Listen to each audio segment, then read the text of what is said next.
আচ্ছা, তাহলে কি আছে, একটা কাজ এ একা একটি কাজ 16 দিনে এবং বি একা সেই কাজটি 24 দিনে করতে পারে। তারা দুজন একত্রে কাজটি শুরু করে শেষ হওয়ার 6 দিন আগে বি চলে যায়, তবে কদিনে শেষ করে। তাহলে কি আছে এখানে?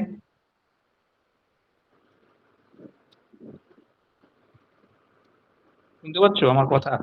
হ্যাঁ, শুনতে পাচ্ছি।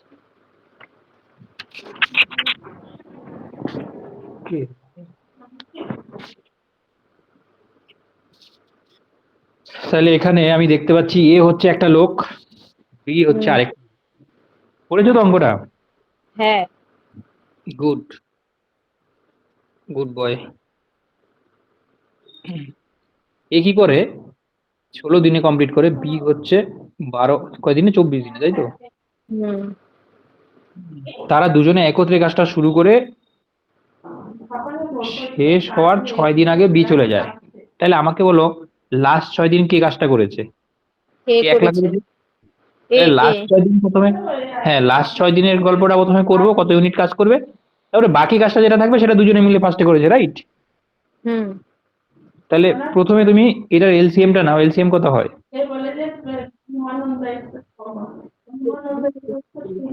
16 আর 24-এর এলসিএম চট করে বলতে হবে, এগুলো চট করে। হুম, হলো? একটু ওয়েট।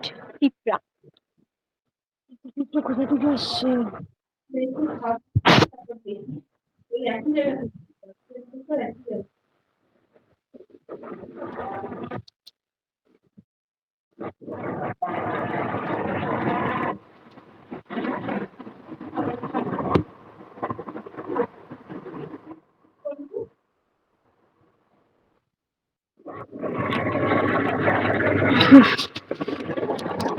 চব্বিশ চট করে কেমন করে বলবো? করতে হবে। কিচ্ছু করতে হবে না, দেখতে হবে শুধু। 16 আর 24-এর লসাগু কত হয়? দেখো, 24-কে 16 দিয়ে ডিভিজিবল হয়, হয় না? 24-এর ডবল কত? 48, 48-কে 16 দিয়ে যায়, যায়। সুতরাং 48 হবে এলসিএম, শেষ।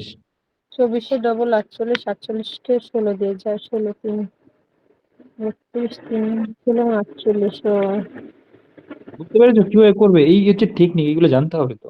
তুমি এখন খাতা পেন নিয়ে যদি বসো, এলসিএম করতে বসো, তাহলে তো পরীক্ষা শেষ। তাই তো, ওটাই তো হচ্ছে। এই জন্য তো বলছি শিখতে হবে ভালো করে। বুঝতে পারছো কি করে হলো এলসিএম এটা? তাহলে আমি হুম। কাজটাকে ধরলাম কত ইউনিট, 48 ইউনিট। হুম। একটু একটু একটু ওয়েট ওয়েট ওয়েট ওয়েট।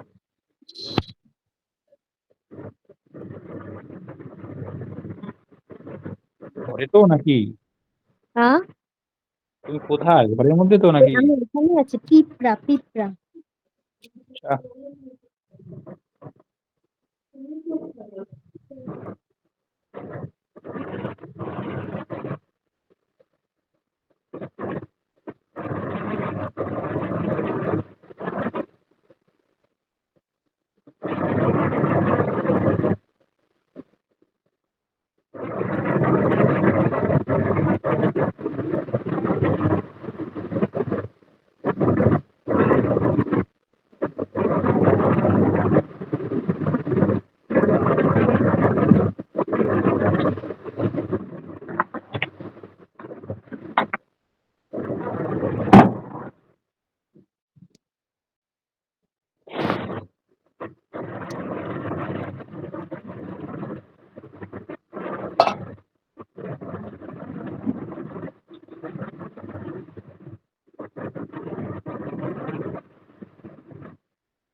বলেন।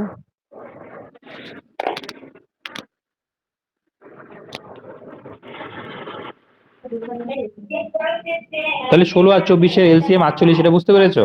হ্যাঁ, বুঝতে 24 পেরেছো? কোনো ডবল নিবে, তাই তো?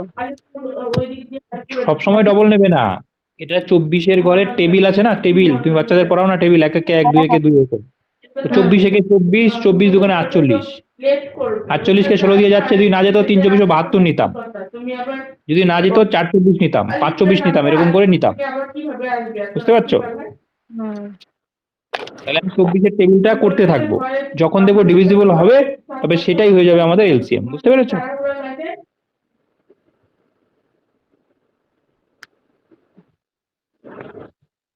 তাহলে আমি এলসিএমটা বুঝে গেলাম, এলসিএম ইউনিট আমি কাজটাকে ধরে নিলাম।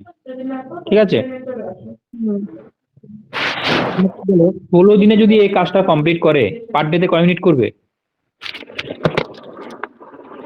পার ডেতে 3 ইউনিট করবে। বি কয় কয় ইউনিট করবে? 2 ইউনিট, তাই তো? হ্যাঁ,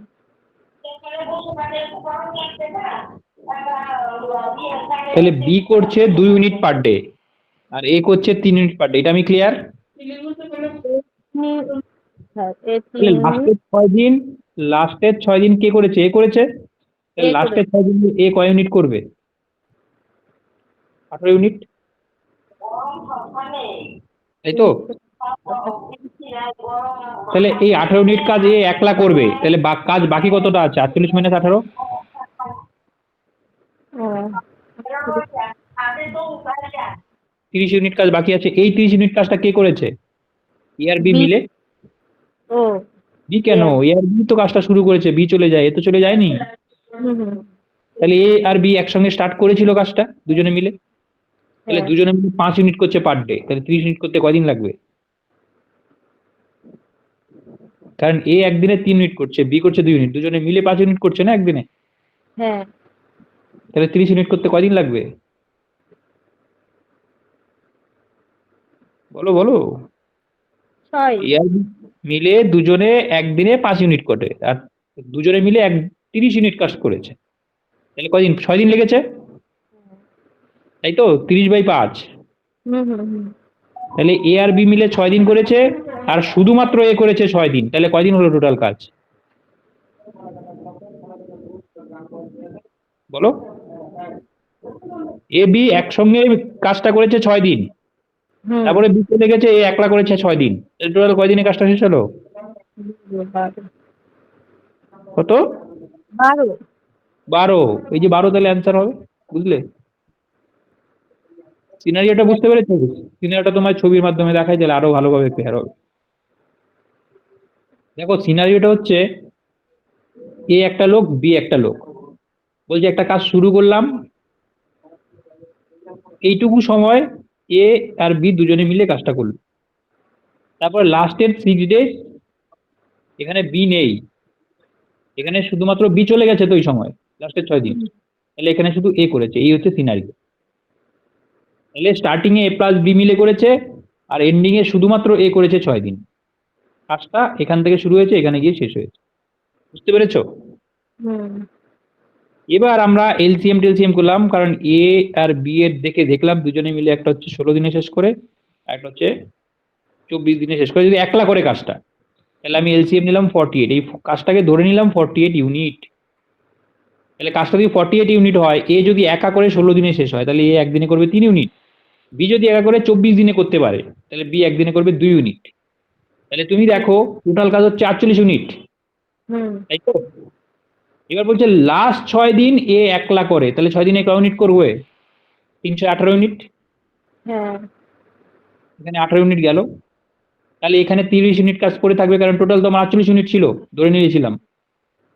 তাহলে 18 ইউনিট অলরেডি করে নিয়েছে এ। তাহলে এই যে এইটুকু সময় 30 ইউনিট কাজ, তাই তো? হ্যাঁ। হ্যাঁ, কারণ টোটালটা আমার 48 ইউনিট, এটুকু 18 ইউনিট করেছে, আর এইটুকু করেছে এ আর বি মিলে। বুঝতে পেরেছো? হুম, হুম। তাহলে এ আর বি মিলে যদি 30 ইউনিট কাজ করে, এ আর বি কয় ইউনিট করে পার ডেতে? 5 ইউনিট দুজনে মিলে। তাহলে 30 ইউনিট করতে কয়দিন সময় লাগবে? 6 দিন। 6 দিন। তাহলে এখানে 6 দিন, এখানে 6 দিন, 12 দিন কাজ খতম। দেখো ক্লিয়ার কিনা, কনসেপ্ট বুঝবে।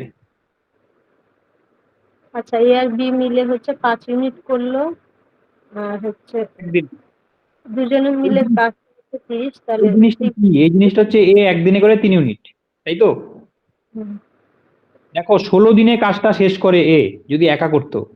টোটাল কাজ যদি 48 হয়, তাহলে একদিনে কত করবে, 3 ইউনিট করবে না? হ্যাঁ, তো বি 24 দিনে কাজটা শেষ করে, টোটাল কাজ হচ্ছে 48 ইউনিট, তাহলে একদিনে কত করবে, 2 ইউনিট করবে। এবার হুম, দুজনে মিলেমিশে যদি করে একসঙ্গে, তাহলে দুজনে মিলে 5 ইউনিট করবে পার ডে। হুম। তাহলে 3 ইউনিট করতে কত সময় লাগবে, কয়দিন লাগবে? আর ওই 6 6 এইটুকু সময় 6 দিন 30 ইউনিট করতে লেগেছে দুজনের মিলে। তারপরে তো এখানে বি চলে গেল, বি চলে গেলে কি এ একলা করলো, এই জন্য তো এ হ্যাঁ, দিয়ে আমি করলাম না, এ দিয়ে করলাম 6 দিনে কতটা ইউনিট করলো, কারণ এ 3 ইউনিট করে পার ডে, 6 দিনে করলো 318 ইউনিট। বুঝতে পেরেছো? আর টোটাল হুম, কাজ ছিল আমার 48 ইউনিট, তাহলে 18 ইউনিট বাদ দিলাম, এখানে 30 ইউনিট আসলো। তারপরে বার করলাম এ প্লাস বি মিলে 6 দিনে শেষ করলো। বুঝতে পেরেছো? হ্যাঁ।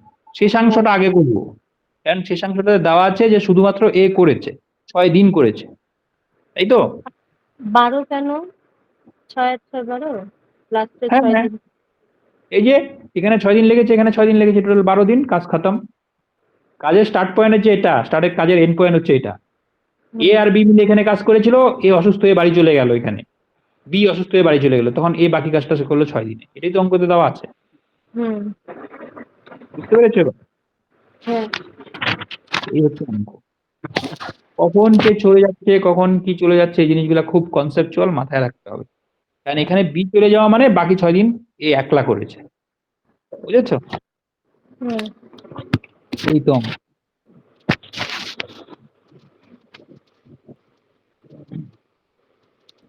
নেক্সট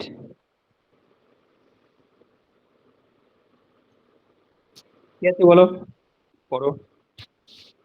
একজন কৃষক খামারে মুরগি ও গরু রেখেছেন। যদি মোট পা সংখ্যা একটি হয়, মোট মাথার সংখ্যা একটি হয়ে থাকে, তাহলে কতগুলি মুরগি আছে? মুরগির সংখ্যাকে ধরে নেব এক্স টেক্স। কিচ্ছু ধরতে হবে না। মাথার সংখ্যা কয়টা আছে? মাথা আছে 640টি। ও সরি, মাথা 240টি।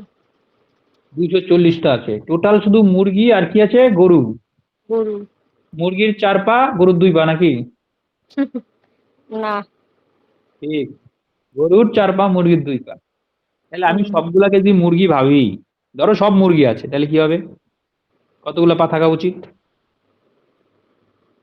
টোটাল দুটাতে মুরগি গুণ আছে 240টা, 480। যদি সবগুলা মুরগি হতো তাহলে হয়ে যেত 480। 480। কিন্তু আমার পা দেখতে পাচ্ছি 640টা আছে, হ্যাঁ, তাহলে 640 থেকে 480 বিয়োগ করলে কত হয়, 160। হ্যাঁ। তাহলে এই 160টা পা অতিরিক্ত আছে।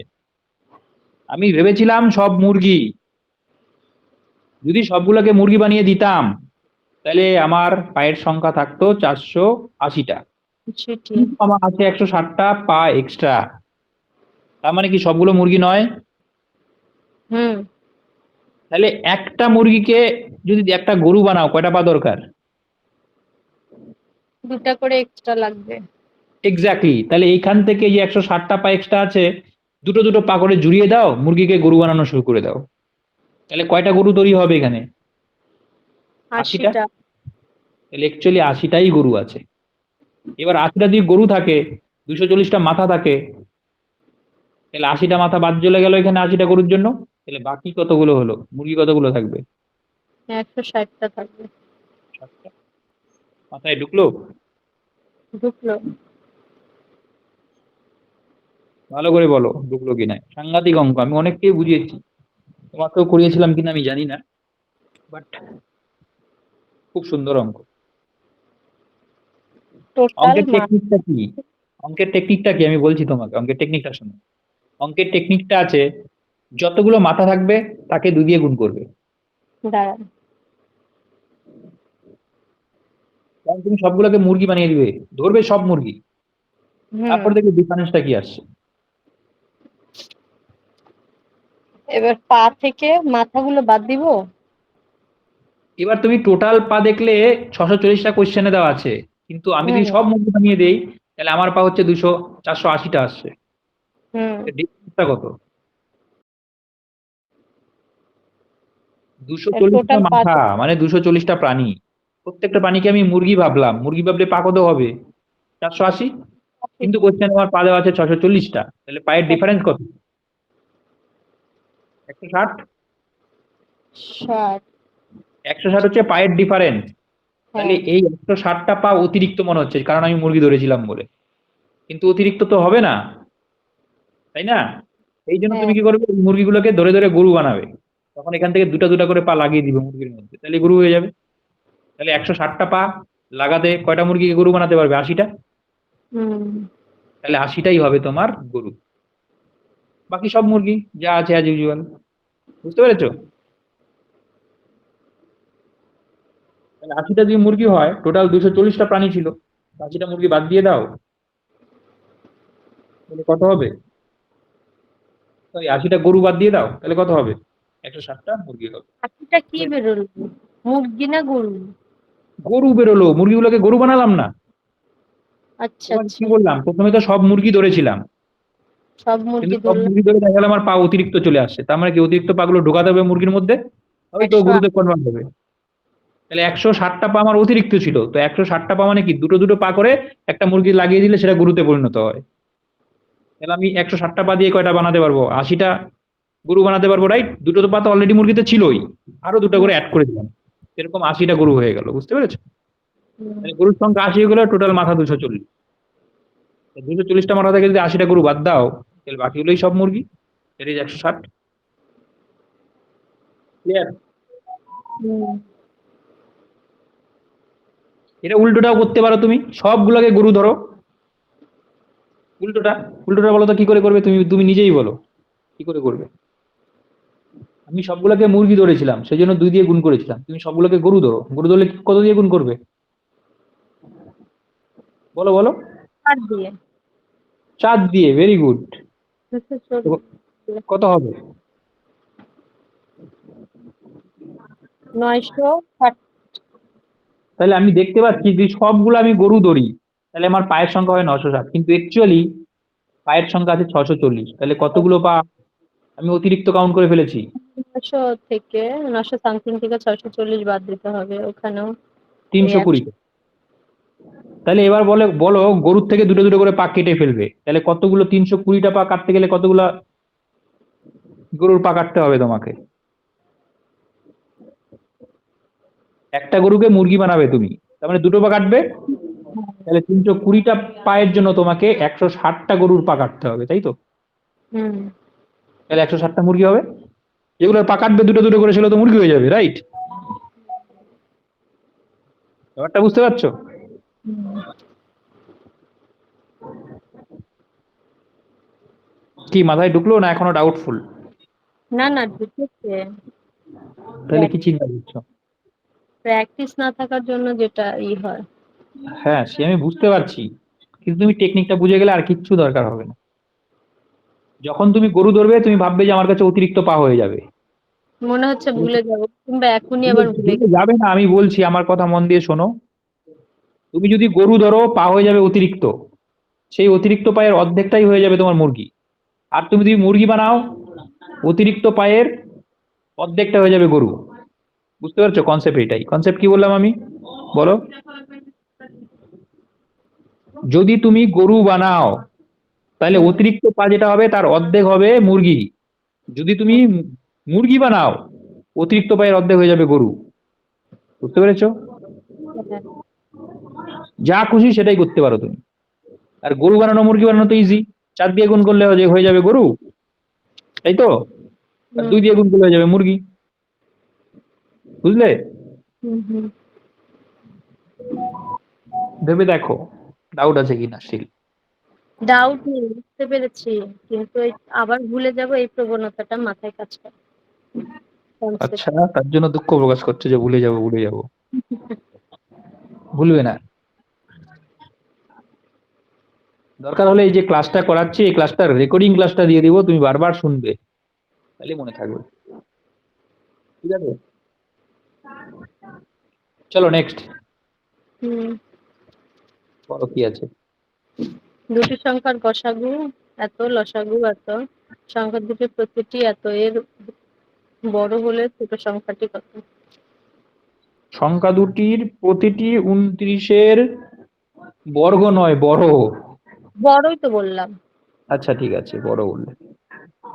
তাহলে দুটো সংখ্যা 29-এর বড়, পরিষ্কার বোঝা যাচ্ছে। তাহলে ছোট সংখ্যাটা কত? দেখো 29-এর যদি বড় হয় তাহলে অপশন থেকে 29টা হেঁটে যাবে, রাইট? হ্যাঁ, তাহলে বাকি যেগুলো আছে 311, 370, 319-এর মধ্যে যে কোনো একটা হবে। কিন্তু ব্যাপারটা হচ্ছে এই যে তোমার গসাগু আর লসাগু এই দুটোর গুণফল কি হয়? সংখ্যা দুটোর গুণফল হয় আবার একটি সংখ্যা দিয়ে ভাগ হয়। এক্স্যাক্টলি। তাহলে দুটো সংখ্যাই আছে আমার এখানে, সংখ্যাই আছে দুটো, দুটো সংখ্যায় তুমি বার করে নাও না, তাহলে বড় সংখ্যাটা হয়ে যাবে অ্যান্সার। তাহলে সিম্পল, মানে বড় actually এত বড় সংখ্যা দিয়েছে না, এই জন্য তোমার একটু কনফিউশন লাগবে। কনফিউশন হবে না, চাপ নেই। একটা সংখ্যা হচ্ছে, দুটি সংখ্যার গসাগু হচ্ছে 29, আর একটা হচ্ছে 41, 47, তাই তো? হ্যাঁ, এই দুটোকে গুণ করবো। হ্যাঁ, তো এই দুটোকে এমন ভাবে আনবে যেন দুটো সংখ্যার গুণফল হিসাবে আসে। এটাও তো দুটো সংখ্যার গুণফল, কিন্তু এখানে তো 29 আছে, তো 29টাকে হাঁটাতে হবে। তাহলে এখান থেকে সামথিং আরেকটা জিনিস আনো যেটাকে এটা দিয়ে গুণ করা যায়, এখান থেকে বার করতে হবে। বুঝতে পারছো কি বললাম? আমার কথাটা বুঝতে পেরেছো? যেখানে 29 আছে আর এখানে হুম 4147 আছে, তাহলে 4147 কে ব্রেক করো। ব্রেক করা বোঝো তো? যেরকম 4কে ব্রেক করা 2 গুণন 2, তাহলে এটাকে ব্রেক করতে হবে তোমাকে, এমন ভাবে ব্রেক করবে যেন একটা সংখ্যা এখানে বেরিয়ে আসে, তারপর এটাকে গুণ করতে হবে এটা দিয়ে। তারপর একটা হুম সংখ্যা পেয়ে গেলে আর একটা সংখ্যা ওইটা পড়ে থাকবে, এই দুটো সংখ্যা হয়ে যাবে অ্যান্সার। তারপরে দেখবে এখানে কোনটা বড় কোনটা ছোট। বুঝতে পেরেছো? ছোটটাই হয়ে যাবে অ্যান্সার। ছোট সংখ্যাটা কত? তাহলে এখন ব্যাপারটা হচ্ছে এখানে 29 ইন্টু 4147 আছে, তো এটাকে কত দিয়ে ভাগ করা যায় দেখো তো? ভাগ করতে হবে এটাকে, মানে ব্রেক করতে হবে। আর 5 হুম, হুম,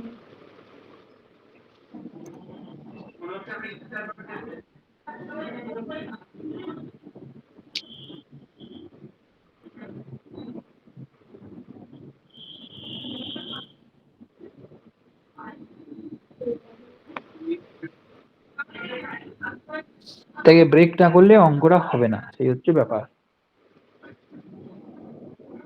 কত দিয়ে ব্রেক করতে হবে? তোমাকে হেল্প লাগাও, এই কোয়েশ্চেনের অ্যান্সারে হেল্প লাগাও। দেখো কোনটা দিয়ে ডিভিজিবল হচ্ছে, 377 না 311 না 319? বুঝতে পারছো কি বললাম? হ্যাঁ, দেখো,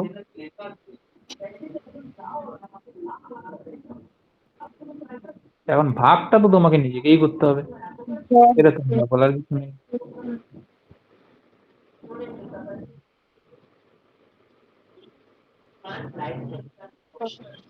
হুম, হ্যাঁ, নদীর মধ্যে দেখতে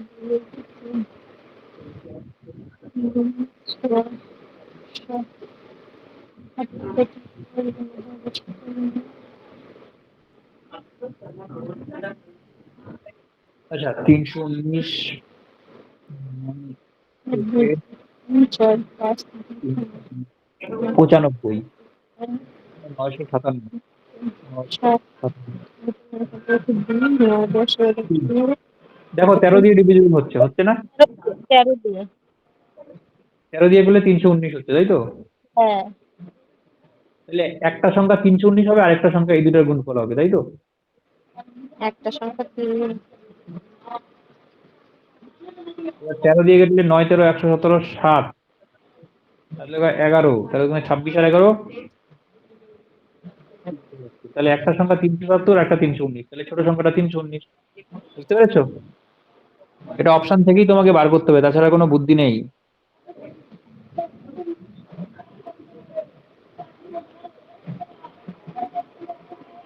বুঝলে? হুম, দেখো এখন ব্যাপার হচ্ছে এই জিনিসটা করতে গেলেও তো তোমার অনেকটা সময় লাগবে বা তোমার ঝামেলা মনে হচ্ছে, কিন্তু ব্যাপার হচ্ছে এটার একটা ট্রিক্স আমি তোমায় বলছি, মন দিয়ে শুনবে। এগুলো এতটা ইজি নয়। যে পরীক্ষায় কি করে করবো না করবো, পরীক্ষায় হিন্ট পাবে, হিন্ট তোমার অপশনের মধ্যে লুকিয়ে আছে, বার করতে হবে তোমাকে। উত্তর কিন্তু 319ই আছে। 319 তো হতেই হবে না, আমি বললাম তো, আমি তো এটা দেখেই বলবো 319। কেন ঠিক বলবো আছে, আমি কিভাবে? লসাগু যেটা আছে সেটাকে উম, সেটা হ্যাঁ হ্যাঁ খেয়েছি। ব্রেক করতে হবে হ্যাঁ, তোমাকে, ব্রেক। না না, ওই তো লসাগু যেটা আছে সেটাকে আমি রাখবো, গসাগু তো আমার করে হয়, তো লসাগু আমার ওভারঅল যেটা থাকে সেটা হয়। তো আমি এখানে অপশনে দেখবো যে কোন সংখ্যাটার সঙ্গে কত গুণ করলে লসাগুটা আসছে। নো, নো, তুমি যেটা ভাবছো এটা না। দেখো অ্যাকচুয়ালি কি হয়, এই জিনিসটা তোমাদের বলেছিলাম আমি, এলসিএম আর এইচসিএফ এই দুটোর গুণফল হচ্ছে সংখ্যা দুটোর গুণফল হয়। এই ফল। জিনিসটা জানো তো? এই জিনিসটা জানো তো? হ্যাঁ। দুটো সংখ্যার গুণফল যা হয়, তারপর একটা সংখ্যা এক্স একটা ওয়াই, তাদের গুণফল হচ্ছে সংখ্যা দুটোর লসাগু ইন্টু গসাগু। বুঝতে পেরেছো? এবার হুম। এই জিনিসটাকে রিপ্রেজেন্ট আমি এইভাবেও করতে পারি, 29 আর এটা দিয়ে করতে পারি, যে আমি বলতে পারি একটা সংখ্যা 29 আর একটা এটা, কিন্তু কোশ্চেনে বলে দেওয়া আছে যে দুটো ইস, সংখ্যাই 29-এর বড়। তার মানে এখান থেকে সামথিং এখানে টানতে হবে আমাকে। হুম। বুঝতে পেরেছো? এবার তুমি অপশনের মধ্যে দেখবে, এগুলার অপশন গুলো দেখি হয় বলো তো, দুটো সংখ্যাই অপশনের মধ্যে থাকে। সবসময় মাথায় রাখবে দুটো সংখ্যাই অপশনের মধ্যে থাকে। তাহলে হুম। দুটো সংখ্যা যদি অপশনের মধ্যে আমার থাকে, তাহলে আমাকে দেখো কি কি গুণ করলে এই দুটার গুণফল মিলে যাচ্ছে। দেখো 9 আর 7 গুণ করলে কত হয়? 63, 3 ইউনিট ডিজিটে 3 আসে, আসে তো? হুম। 9 আর 7 গুণ করলে ইউনিট ডিজিটে 3 আসে তো? তাহলে অপশনে দেখো কোন দুটো জিনিস গুণ করলে ইউনিট ডিজিট 3 আসে, তুমি বলো আমাকে। 29 তো হবে না, কারণ 29 ছোট সংখ্যা, এটা হবেই না, এটা বাদ। 29-এর বড়ই হবে অ্যান্সার। তাহলে আমাকে বলো এ সি আর ডি অপশনের মধ্যে কোন দুটোকে গুণ করলে ইউনিট ডিজিট 3 আসে, বলো আমাকে। বলো বলো বলো। 7 1 1 3 7। ইউনিট তো এককের ঘরে 3 আসবে। 3 নং 7 নং 63 7 9। তাহলে এ আর সি, এ আর সি, হ্যাঁ। তাহলে এই দুটোই হচ্ছে আমার অ্যাকচুয়ালি দুটো সংখ্যা।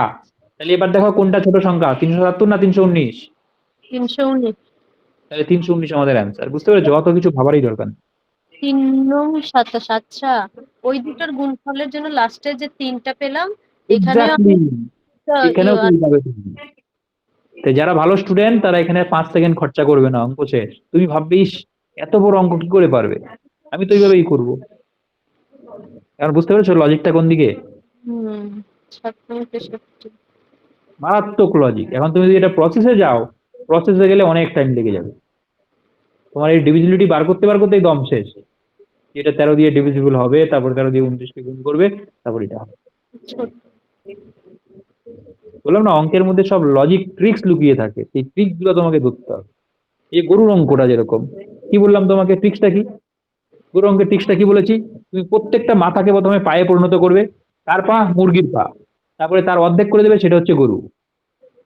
প্রত্যেকটা মাথাকে তুমি গরু বানিয়ে দেবে, তারপর পায়ের ডিফারেন্সটা দেখবে, যতগুলো পা এক্সট্রা হবে তার অর্ধেক হয়ে যাবে মুরগি। ওটা ছিল লজিক। বুঝতে পেরেছো? হুম। এখানেও এটা লজিক, যে আমি দেখবো যে গসাগু আর লসাগুর গুণফল, তার মানে ইউনিট ডিজিটে 3 আসছে, তাহলে অপশনে দেখবো ইউনিট ডিজিট 3 কোনটাতে আসবে।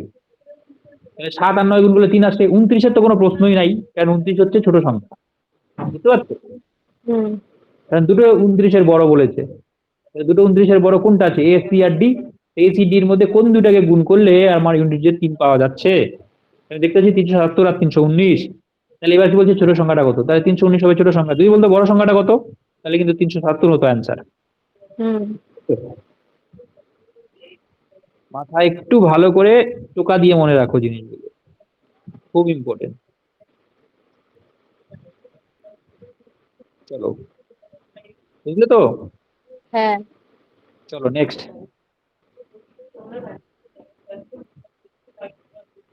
অঙ্ক বিভিন্ন ভাবে করা যায়, যত প্র্যাকটিস করবে জানবে, তখন দেখবে দূর অঙ্কগুলো অঙ্ক না কিছুই।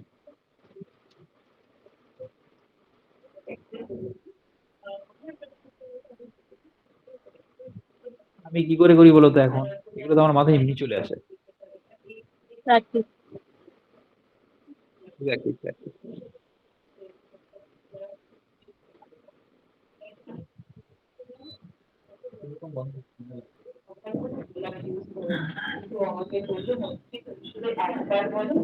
আচ্ছা, পরে কোনটা বলো?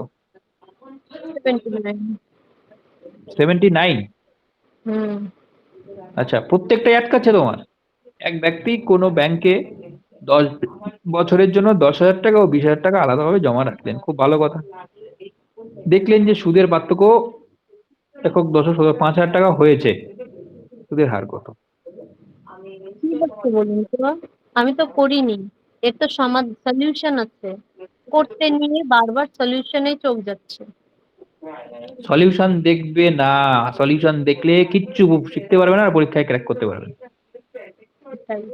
তুমি আমাকে বলো ওই গরুর অঙ্কটা আর 78 নম্বর অঙ্কটার সলিউশন যদি দেখো, কত বড় সলিউশন থাকবে ওখানে, বুঝতে পারছো? জানি না কি সাঁতার সলিউশন আছে।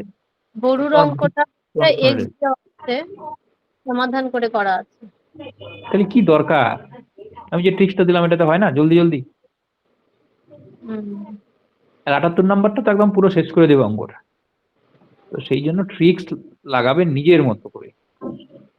বইয়ের যদি সলিউশন হতোই ঠিকঠাক, তাহলে তো লোকে বই পড়ে হয়ে যেত কাজ, তাই না? হুম। ট্রিক্স দরকার, ট্রিক্স।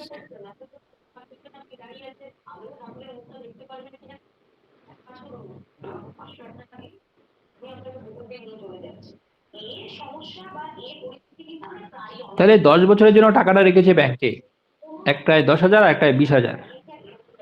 ডিফারেন্সটা বলছে 5,000 টাকা সুদের পার্থক্য। একটা লজিক জানো কি? এই যে 10,000 টাকা ব্যাংকে রেখেছে এক জায়গায়, 20,000 টাকা একটা ব্যাংকে রেখেছে, দুটোই যদি সমান টাকা ব্যাংকে রাখতো তাহলে কি কোনো ডিফারেন্সটা আসতো? না। আসতো না। তাহলে ডিফারেন্সটা কার জন্য এসেছে? টাকার জন্য। প্রিন্সিপালের ডিফারেন্সের জন্য এসেছে। হুম। তাহলে প্রিন্সিপালের ডিফারেন্স কি বলো? একটা 10,000। 20,000 আর একটা 10,000। তাহলে প্রিন্সিপালের ডিফারেন্স কত? 10,000। 10,000। তার মানে এই টাকার ইন্টারেস্টটাই আমার হবে অতিরিক্ত ইন্টারেস্ট, মানে পার্থক্য। বুঝতে হুম। পারছো এবার? হুম। কারণ পার্থক্যটা আসছে কার জন্য? প্রিন্সিপাল ডিফারেন্স বলেই তো পার্থক্য আসছে। হ্যাঁ। তাহলে এই যে এই পার্থক্যটা হচ্ছে দুটো প্রিন্সিপালের পার্থক্য। তো হুম। এই পার্থক্যটার ইন্টারেস্টটাই হবে আমার ডিফারেন্স, ইন্টারেস্টের ডিফারেন্স। এটার ইন্টারেস্টটাই তো ইন্টারেস্টের ডিফারেন্স তৈরি করবে, তাই না? হুম। তাহলে এটার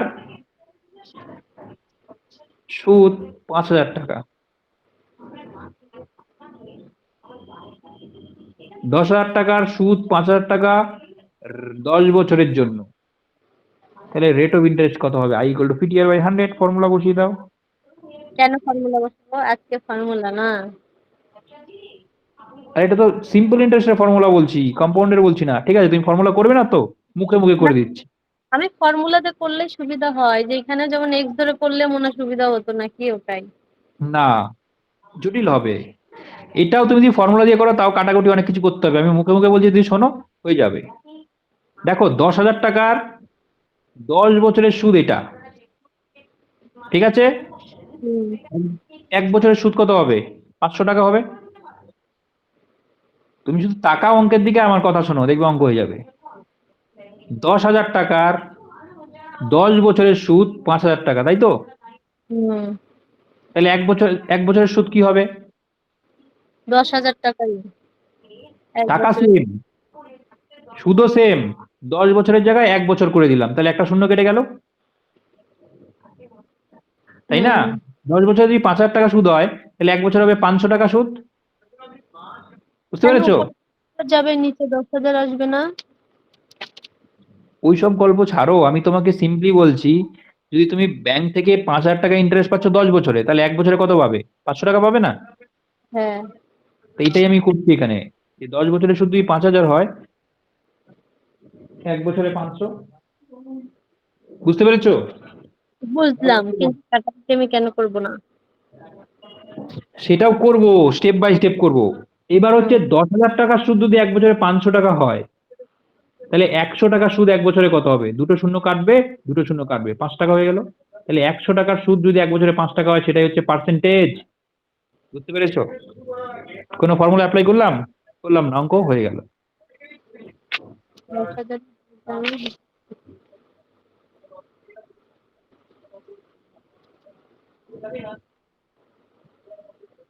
আর যদি তোমার ডাউট লাগে, তুমি PTR/100 ফেলে দিতে পারো। দেখো, যখন তুমি একটা জায়গায় পৌঁছে যাবে না, ব্রেন খুলে যাবে, তখন আর ফর্মুলায় বসাবে না, তখন এটাই করবে। আমি ফর্মুলাটা তোমায় কেন বললাম, কারণ তোমার ব্রেনটা এতদূর যায়নি এখন, এই জন্য। বুঝলে তো? আরেকবার আচ্ছা, বলছি, শোনো। 10,000 টাকার 10 বছরের সুদ হচ্ছে পাঁচ দশ হাজার হাজার টাকা 10 বছরের সুদ 5,000 টাকা, এই জিনিসটা বুঝলে তো? হ্যাঁ। তারপরে এই যে 10,000 টাকা করতে আসলাম, এই যে 10,000 আর 20,000-এর মধ্যে ডিফারেন্সটা এটা হুম। তো। আর ওইটার যে 10 বছরের সুদটা, সেটাই হবে সুদের ডিফারেন্সটা। হুম। এটা সুদের ডিফারেন্স, এটা হচ্ছে প্রিন্সিপালের ডিফারেন্স।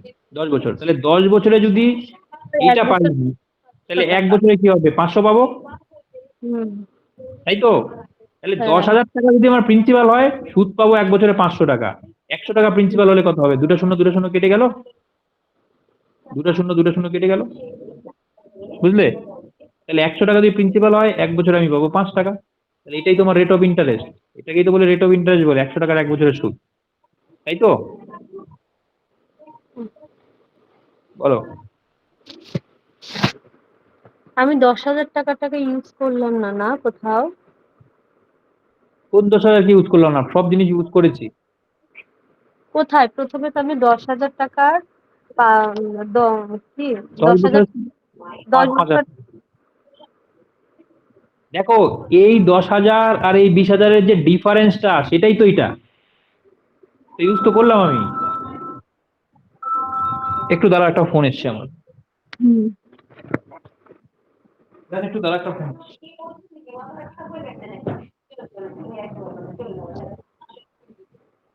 হ্যাঁ, বাজার বলো। খুব একটা ব্যস্ত নেই, বলো।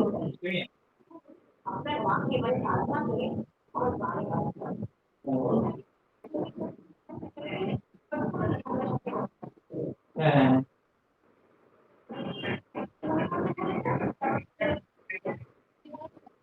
হ্যাঁ, হ্যাঁ, দুটোই দুটোই, এক্সচেঞ্জের ওই ডিগ্রি বোর্ড, হ্যাঁ।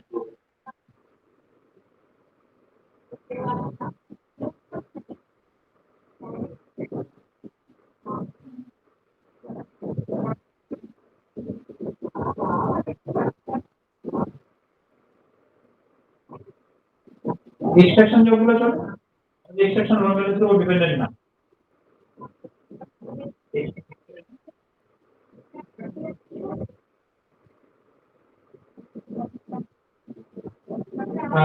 দেখো, লোন ব্যালেন্সের জন্য ওয়েট করতে থাকে এক্সট্রাকশন শেষ হয়ে গেলে। তো ওগুলো বেশিক্ষণ লাগে না, 1 ঘন্টা মনে করো।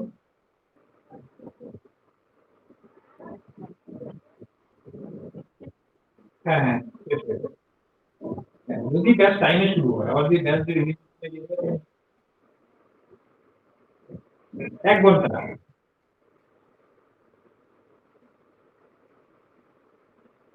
তারপর ডিলিট করে। যদি পেজ ডিলিট করা হয়, তারপর ডিলিট। মাঝখানে মাঝখানে ব্রেক হয়ে যায় কি লোন ব্যালেন্স।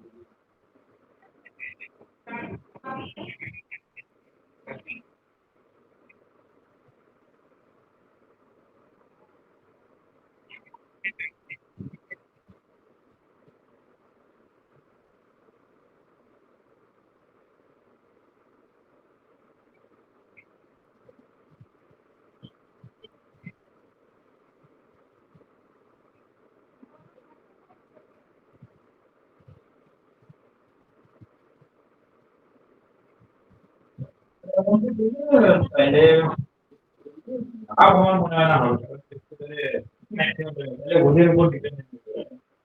ঠিকঠাক করে ওই ডিপ্লোমেন্ট গুলো আগে করতে হবে। জেনারেল কেসে আমি দেখতে পাচ্ছি ডিপ্লোমেন্ট গুলো 1-2 ঘন্টা লেগেই যায়, 2 ঘন্টা লেগেই যায় জেনারেল কেসে।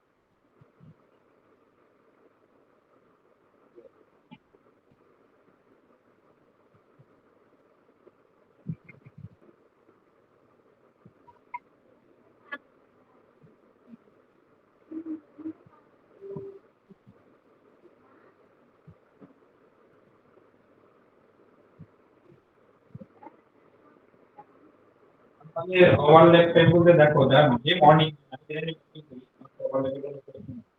যারা মোটামুটি 8টা 8:30 অবধি থাকে তাদের সঙ্গে হয় এমনিতে ফোনেই কথা হয়ে যায়। হ্যাঁ, সেটা তো থাকতেই পারবো।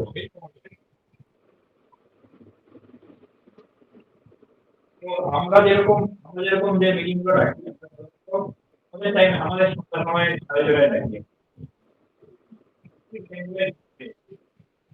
Exactly.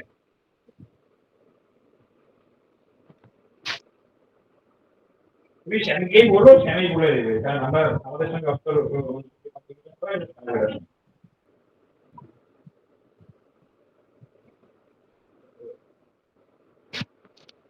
আমি নেটওয়ার্কে বুঝতে এটা পাঠিয়েছি পাঠিয়েছি তো আমাদের সঙ্গে এমনি আনা প্রথমে বলছিল মানে বুঝলে এটা বলছে ওদের দিকে কিছু করা নেই। এখন শ্যামের সঙ্গে কথা হচ্ছে, শ্যাম এই নেটওয়ার্কের কথাই আমাকে বললো বলে। হ্যাঁ, আমি শ্যামকে বলেছি, ও আমাকে নেটওয়ার্কের কথা বললো, তো বলার পরে আমি অলরেডি আমি ডিসকাস করে নিয়েছি আমার বলতে কিছু করার নেই। নেটওয়ার্কে তার একটা মেল লিখেছি যে একটু সাজেস্ট করতে যদি ওর জানা থাকে কোনো কি মেল করতে পারে, জাস্ট তুই দেখেছো নিশ্চয়ই মেলটা। দেখি কি হয়, কারণ এটা দেখো এটা সার্ভার, আমার দেখো আমার যেটা আইডিয়া এটা হচ্ছে সার্ভারের দিক দিয়ে যদি কেউ এটাকে ইয়ে করতে পারে টাইম স্ট্যাম্পটা, কারণ কি এটা আমার কাছে সিঙ্কে নেই, ঠিক আছে? সার্ভারে কিন্তু সার্ভিস থাকে না, সার্ভিসগুলোকে হয়তো রিস্টার্ট করলে চেঞ্জ হতেও পারে। অনেকদিন ধরে মনে করো এই সার্ভিস গুলো চলছে, তার পিন থেকে কোনো কারণে ডেলিভারি হয়ে গেছে, তারপর থেকে এটাই আমার হচ্ছে সার্ভিস গুলোকে না না এগুলো করতে পারবে না। এগুলো হচ্ছে তোমার আমাদের সার্ভারটা তো AWS এর না। হ্যাঁ, প্ল্যাটফর্ম ইঞ্জিনিয়ারিং টিমের টিমের যদি কাউকে বলতে হবে যে আমাদের মিটিং হয়ে যাচ্ছে কোথায় কোনো একটা পার্টিকুলার সার্ভিসকে টাইম যেটার জন্য টাইম স্ট্যাম্প ইয়েটা হয় আর কি প্রিন্ট হয়, সেটা যেন সিস্টেমের টাইমটা নেয়। একটা কিছু আছে মানে সার্ভিস হয়তো হতে পারে, আমি নট শিওর, মন বলছে হয়তো হতে পারে। কারণ এই জিনিসগুলো তো অন্যান্য সিস্টেমে থাকে, এরকম এসি সিস্টেম হাবিজাবি সবগুলোতে এরকম থাকে, কনসেপ্টটা কি হওয়া উচিত। দেখা যাক, তাও প্ল্যাটফর্মে জানা যাবে, ওরাও তো একটা আইডিয়া দিতে পারবে যে কেন হচ্ছে। ঠিক আছে।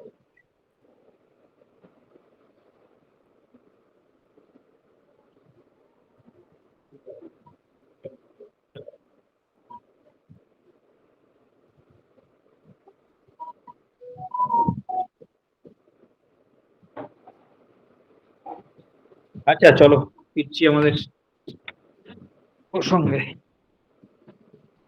আচ্ছা, বললাম কি আপনি ওখানে লিখেছিলেন 10,000/10? বাই লিখিনি ভাইটাই লিখতে যেও না। আমি কি লিখেছি আমি তোমায় বলছি, দাঁড়াও। 10,000 বাই লিখিনি, দেখো অঙ্কটা প্রথমে বোঝো। অঙ্কটা হচ্ছে এরকম যে তুমি ব্যাংকের মধ্যে 10,000 টাকা রেখেছো আর লিখেছো 20,000 টাকা, তাই তো? দুই জায়গায়, হুম। দুই জায়গায় দুটো ব্যাংকে তুমি 10,000 রেখেছো, একটা ব্যাংকে 20,000 রেখেছো, রেখে 10 বছরের জন্য রেখে দিয়েছো। তো রাখার পরে একটা ব্যাংক থেকে কিছু ইন্টারেস্ট পাবে, আরেকটা ব্যাংক থেকে ইন্টারেস্ট পাবে, পাবে তো? হুম। তো দেখা গেছে এই দুই ব্যাংকের মধ্যে যে ইন্টারেস্ট পেয়েছো তার ডিফারেন্সটা হচ্ছে 5,000 টাকা, সুদের ডিফারেন্স। মানে একটা যদি তুমি 100 টাকা পাও, আরেকটায় 5,100 পাবে। একটা যদি 20,000 টাকা পাও, আরেকটায় পাবে 25,000 টাকা সুদ। বুঝতে পেরেছো? মানে হুম। সুদের যে পার্থক্যটা সেটা হচ্ছে 5,000 টাকা। এই হচ্ছে সিনারি। এবার বলেছে যে ব্যাংক কি হারে তোমাকে সুদ দিয়েছে। কোশ্চেনটা বুঝতে পেরেছো? দেখো কোশ্চেনটা যদি বুঝতে পারো বলো যে বুঝেছি, নাহলে আরেকবার বলছি। বুঝতে পেরেছি, কোশ্চেন বুঝতে পেরেছি। কোশ্চেন বুঝতে পেরেছো, তাইলে এখন তুমি দিমাগটা সলিউশনের দিকে যেও না, দিমাগটা এখানে লাগাও যে তুমি দুটো ব্যাংকে যে টাকাটা রেখেছো ফিক্সড, একটাতে 10 আর একটাতে 20, হুম। তাহলে তোমার সুদের ডিফারেন্সটা কে ক্রিয়েট করবে? সুদের এইটা। ডিফারেন্সটা ক্রিয়েট করবে প্রিন্সিপাল ডিফারেন্সে। হ্যাঁ। তাহলে প্রিন্সিপালের ডিফারেন্স কত? এই যে 10,000 টাকা আমি লিখলাম, এটা প্রিন্সিপালের ডিফারেন্স আর কিছুই নয়। যে জিনিসটা আমি লিখলাম এটা কি? প্রিন্সিপালের ডিফারেন্স, ডিফারেন্স অফ প্রিন্সিপাল। তার মানে প্রিন্সিপালের ডিফারেন্স কত? 20 - 10, দ্যাট ইজ 10,000। হ্যাঁ। বুঝতে পেরেছো? এই প্রিন্সিপালের ডিফারেন্স হচ্ছে 10,000। সেটার থেকে আমার 10 বছর বাদে সুদের যে ডিফারেন্সটা ক্রিয়েট হয়েছে সেটা হচ্ছে এত। মানে এই 10,000 ডিফারেন্স প্রিন্সিপালের জন্য 5,000 আমার ডিফারেন্স হয়েছে সুদের। তাহলে আর ওই 10,000 টাকা সুদে হচ্ছে এটা। হুম। বুঝতে পেরেছো? হ্যাঁ। 10,000 টাকার 10% হারে সুদ যদি এত টাকা হয়, তাহলে রেট অফ ইন্টারেস্ট কত, এটাই হচ্ছে আমার অঙ্ক। আর ইকুয়াল টু কত, মানে অঙ্কটাকে কনভার্ট করলাম। বুঝতে পেরেছো? 10,000 হুম। টাকার 10% হারে 5,000 টাকা ইন্টারেস্ট হলে আর কত হবে, এটাই হচ্ছে অঙ্ক। এখন এই জিনিসটা করতে গেলে তুমি I equal to PDR by 100 দিয়েও করতে পারো, কিন্তু শর্টকাট কি করে করবে? শর্টকাট করবে, আমার প্রিন্সিপালটাকে ফিক্স রাখলাম, 10,000 রাখলাম, হুম। 10%-এ, সরি 10% না, 10 ইয়ার, 10 ঠিক আছে ছিল তো? বছরের। হ্যাঁ। তো 10 বছরে যদি সুদ হয় 5,000 টাকা, তাহলে 1 বছরে সুদ কত হবে? 500 টাকা। হুম। এবার তুমি ভাবো, 10,000 টাকার 1 বছরে 500 টাকা যদি সুদ হয়, তাহলে 100 টাকার কি হবে? দুটো শূন্য আরো কাটবে, 5 টাকা হবে। তাহলে 100 টাকার 1 বছরে যেটা সুদ হয় সেটাই তো রেট অফ ইন্টারেস্ট। বুঝতে পেরেছো? হুম। তো এটাই করলাম। এটাকেই তুমি I equal to PTR by 100 দিয়েও করতে পারো। I equal to PTR by 100 বসাও, আর এর ভ্যালু বেরিয়ে যাবে। পি এর জায়গায় বসাবে এটা, টি এর জায়গায় বসাবে এটা, আর আই এর জায়গায় বসাবে এটা, তাহলে আর এর ভ্যালু পেয়ে যাবে তুমি। বুঝেছো না ডাউট আছে বলো? বুঝেছি। আচ্ছা। ঠিকঠাক ঠিকঠাক বুঝেছো নাকি আচ্ছা আচ্ছা? বুঝেছি, বুঝেছি, বুঝেছি। এটা হচ্ছে শর্টে যেটা আমি বললাম আর কি। আর যদি তুমি I equal to PTR by 100 বসাও, তাহলে জাস্ট ফর্মুলাতে হবে। আমি generally I equal to PTR by 100টা আমি সবাইকে বলি না, যদি শর্টটা বুঝে, কিন্তু সবাই তো শর্ট বোঝে না, না ওইটাই হচ্ছে ব্যাপার। তুমি যদি বুঝে যাও তাহলে easy। হ্যাঁ। চলো তাহলে নেক্সটটাতে যাবো। হ্যাঁ। নেক্সট অঙ্ক কি আছে? কোনো বস্তুর ব্যাসার্ধ এত% বৃদ্ধি পেলে এর ক্ষেত্রফল কত শতাংশ বৃদ্ধি পাবে? হ্যাঁ, এটাকেও তোমাকে দুই ভাবে করা হবে, একটা থিওরিটিক্যাল আর একটা পুরো শর্ট। তাই তো? প্রত্যেকটা অঙ্কই বড় বড়। কি বলো?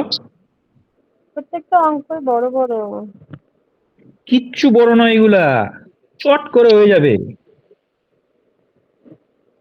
বুঝতে পারছো? বুঝতে পারছি। কিচ্ছু বোঝনি। এই অঙ্কটা ভালো স্টুডেন্ট যারা, তারা 5 সেকেন্ড সময় লাগাবে, জানো তো? 5 সেকেন্ড অনলি। আমি তো 5 সেকেন্ডে বলে দেবো এটা। ভালো। কারণ কথা হচ্ছে, এই টেকনিকটা তোমাকে যে শেখাতে যাই, এখন তুমি কতটা বুঝবে সেটা হচ্ছে ম্যাটার। সেই জন্য তুমি বলছি তোমাকে দুটা প্রসেস শেখাবো, একটা হচ্ছে ব্রড প্রসেস, যেটা আমরা মাধ্যমিকে করে গেছিলাম, আর একটা হচ্ছে শর্ট প্রসেস, যেটা আমরা এখন পরীক্ষার সময় দরকার। দেখো, একটা বৃত্তের ব্যাসার্ধ 50% বৃদ্ধি পেলো মানে কি? যদি বৃত্তটা ব্যাসার্ধ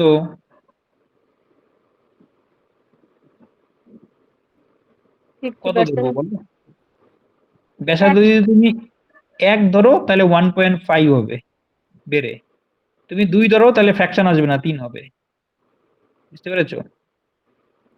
50% বাড়া মানে কি? অর্ধেক বাড়বে। হুম।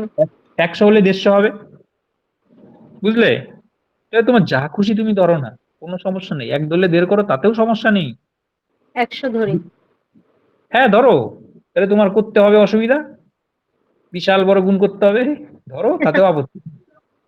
100 দিয়েই করি চলো, মন যখন চাইছে।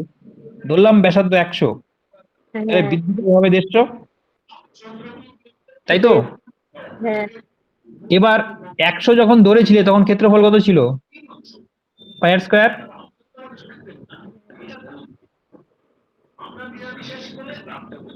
এটা। এবার যখন 150 হয়েছে, তখন ক্ষেত্রফল কি হবে? 22/7 ইন্টু 150 ইন্টু 150। 2200। দেখো। হ্যাঁ। হ্যাঁ। 150 × 150 করলে কত যে আসবে? এটা তো 10,000 হলো। হ্যাঁ, তাহলে বৃত্তের ব্যাসার্ধ যখন 100 থেকে 150 হলো, তখন ক্ষেত্রফল 22/7 ইন্টু 100 থেকে এটা হলো। হ্যাঁ, তাহলে কত শতাংশ বাড়লো?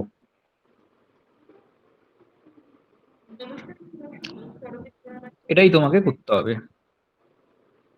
কত শতাংশ? এক্স্যাক্টলি। এতে তো আবার গুণ করতে হবে। গুণ তো করতেই হবে। তাহলে 100 গুণ করবে আর 150 গুণ করবে। তাহলে 100 গুণ করলে কত হয়? 10,000। হ্যাঁ, আর 10,000 ইন্টু 22/7 কে রেখে দাও। আর এইদিকে হবে 225। এটা হবে 22,225 হবে। সরি, 22,500। 22,500 হবে। হ্যাঁ, তো 22,500 আর এখানে হচ্ছে 10,000। বুঝতে পারছো? 22,500 7 হচ্ছে না, নাকি কাটাকাটি করে? আরে 15 করলে কত হয়? 225। দেখো, 22/7 কে 22/7 হিসাবেই রাখো। এই পার্টটাকে দেখো, তুমি এই পার্টটাকে। একটা 10,000 হবে, আরেকটা হবে হচ্ছে 15, 225, 0, 0, মানে 22,500 হবে। তার হ্যাঁ। মানে কি 10,000 থেকে 22,500 হয়েছে। হুম। 10,000 থেকে 22,500 হয়েছে, কত বেড়েছে? বিয়োগ করতে হবে 1,500। 1,500 হয়েছে। সরি, সরি, ভালো সরি। করে ভাবো। 10,000 থেকে 22,500 হয়েছে।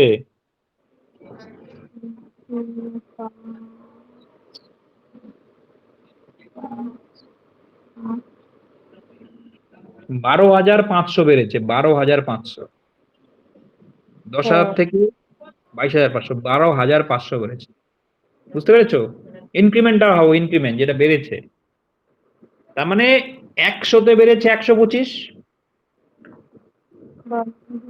তাহলে 100-তে 125 বাড়লে কি হয়? সেটা 125% না? যদি 100-তে 100 বাড়তো, তাহলে হতো 100%।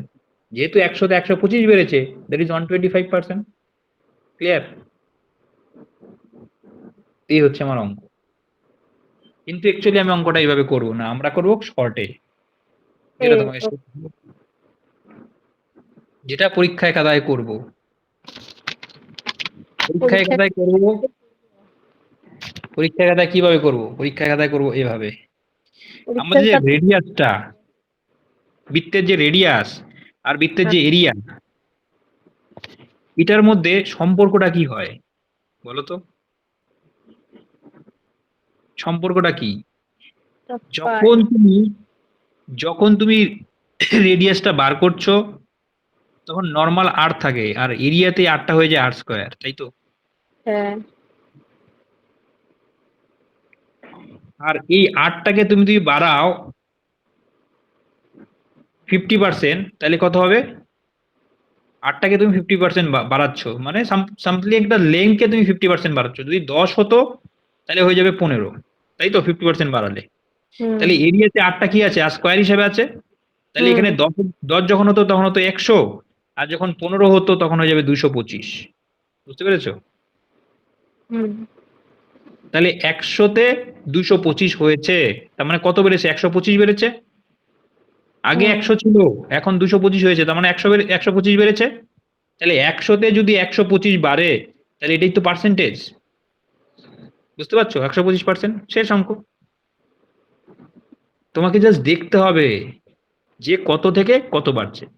আর হচ্ছে নর্মাল ব্যাসার্ধ। আর এরিয়াতে যদি আটটা দেখো, এরিয়াতে আটটা কি আছে? স্কোয়ার হিসাবে আছে না, পাই আর স্কোয়ার।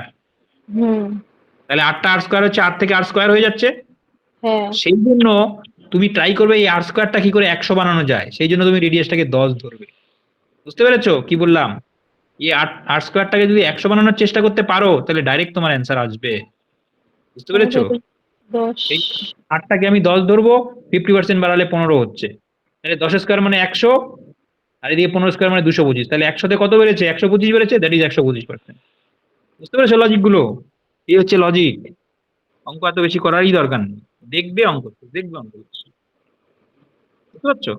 কারণ আমরা জানি যে রেডিয়াসের সঙ্গে সম্পর্ক হচ্ছে ক্ষেত্রফলের আর স্কোয়ার। তার মানে আমি আটটাকে ধরবো 10। 10 ধরলেই তো আমি 100 পেয়ে যাচ্ছি আর স্কোয়ারে। আর যে 100 পেয়ে যাচ্ছি, তারপর চেঞ্জটা আনবো। চেঞ্জটা কি? যে কিনা 50% বাড়ে, তাহলে 10 থেকে গেল 15, এবার 15 স্কোয়ার করলে হয় 225 হয়, তাহলে 100 থেকে হয়ে গেল 225, মানে 125 বেড়েছে, দ্যাট ইজ 125% অ্যান্সার। ভালো স্টুডেন্ট গুলো এগুলো 5 থেকে 7 সেকেন্ডে করবে, জানো, 5 to 7 সেকেন্ড তুমি ইমাজিন করতে পারো। অ্যাকচুয়ালি তাই, পুরো ফর্মুলাও দরকার নাই, শুধু ফর্মুলা ওরা জানে পাই আর স্কোয়ার, এখানে আর রিলেশনটা কি আছে, আর রিলেশনটা আছে বর্গ, আর এর স্কোয়ার আছে। সুতরাং যেই আয়ের স্কোয়ার দেখেছে, ওরা আটটাকে সিম্পলি চোখ বন্ধ করে বলবে আটটাকে আমি 10ই ধরবো, অন্য কিছু ধরবো না। তুমি যেরকম 100 ধরতে গেছিলে, ওরা 100 ধরবে না, ওরা কি ধরবে 10। কারণ কি, 8 থেকে যে ক্ষেত্রফলটা বের হয় সেই ক্ষেত্রফলটাতে আর এর স্কোয়ার আছে, তাহলে 10 ধরলেই তো আমি 100 পাচ্ছি, তাহলে আমি 100 ধরতে যাবো কেন? বুঝতে পারছো? তারপরে যখন বেড়েছে হয়ে গেছে 15, 15 হয়েছে 15 স্কোয়ার হচ্ছে 225। এবার দেখো 100 থেকে 100 ছিল হয়েছে 225, তার মানে 1 থেকে বেড়েছে কত, 125। এটাই হচ্ছে পার্সেন্টেজ। যদি 10 বাড়তো, এখানে যদি 110 হতো তাহলে 10%, যদি 120 হতো 20%, যদি হতো 150 তাহলে 50% হতো, যদি 200 হতো তাহলে 100% হতো, 225 মানে 125%। জাস্ট ডিফারেন্সটাই হয়ে যাবে অ্যান্সার। বোঝাতে পারলাম? একটা কথা বলবো, বলো। মানে আমার মাথার উপর দিয়ে যাচ্ছে কেন সব, মানে প্র্যাকটিস নেই ওই জন্য। তোমার মাথার উপর দিয়ে যাচ্ছে কারণ হচ্ছে এটা তো প্রসেস নয় না, এ তো ট্রিক্স। তুই প্রসেস দিয়ে করাই তাহলে তোমার মাথায় ঢুকবে। সেটা তুই আগে যখন করেছিলাম ওইভাবে, প্রথমে যেটা করলাম কি বের করেছিলাম, তুমি রেডিয়াস ধরে নিলে, একটা কিছু ধরে নিলে, তারপরে কি করলে রেডিয়াসটাকে 50% বাড়িয়ে দিলে। নর্মাল প্রসেসে 50%, সাপোজ এক্স ধরলে, এক্স ইন্টু এক্স বাই কত, 50/100 করে দিলে। তারপরে আবার দ্বিতীয় ক্ষেত্রে গেলে, দ্বিতীয় ক্ষেত্রে তোমার কি হলো, area pi r square, pi into x square, পরেরটা হয়ে যাবে পাই ইন্টু কি হবে, এক্স এর জায়গায় যে ওই 50% বাড়িয়েছিলে সেটা স্কোয়ার করতে হবে। তারপর তুমি কম্পেয়ার করবে, তারপরে 100তে কত বেড়েছে সে বের করবে। এটা তো লিঙ্কডি প্রসেস হয়ে যাচ্ছে না, বুঝতে পারছো? হুম। সেই জন্য তোমার মাথায় ওটা ঢুকবে, লেংদি প্রসেসটা ঢুকবে, কিন্তু এগুলো লেংদি করা- হয়ে যাবে। আর এই শর্টকাট এগুলো করা হয়নি, এইগুলো ব্রেন আর নিচ্ছে না।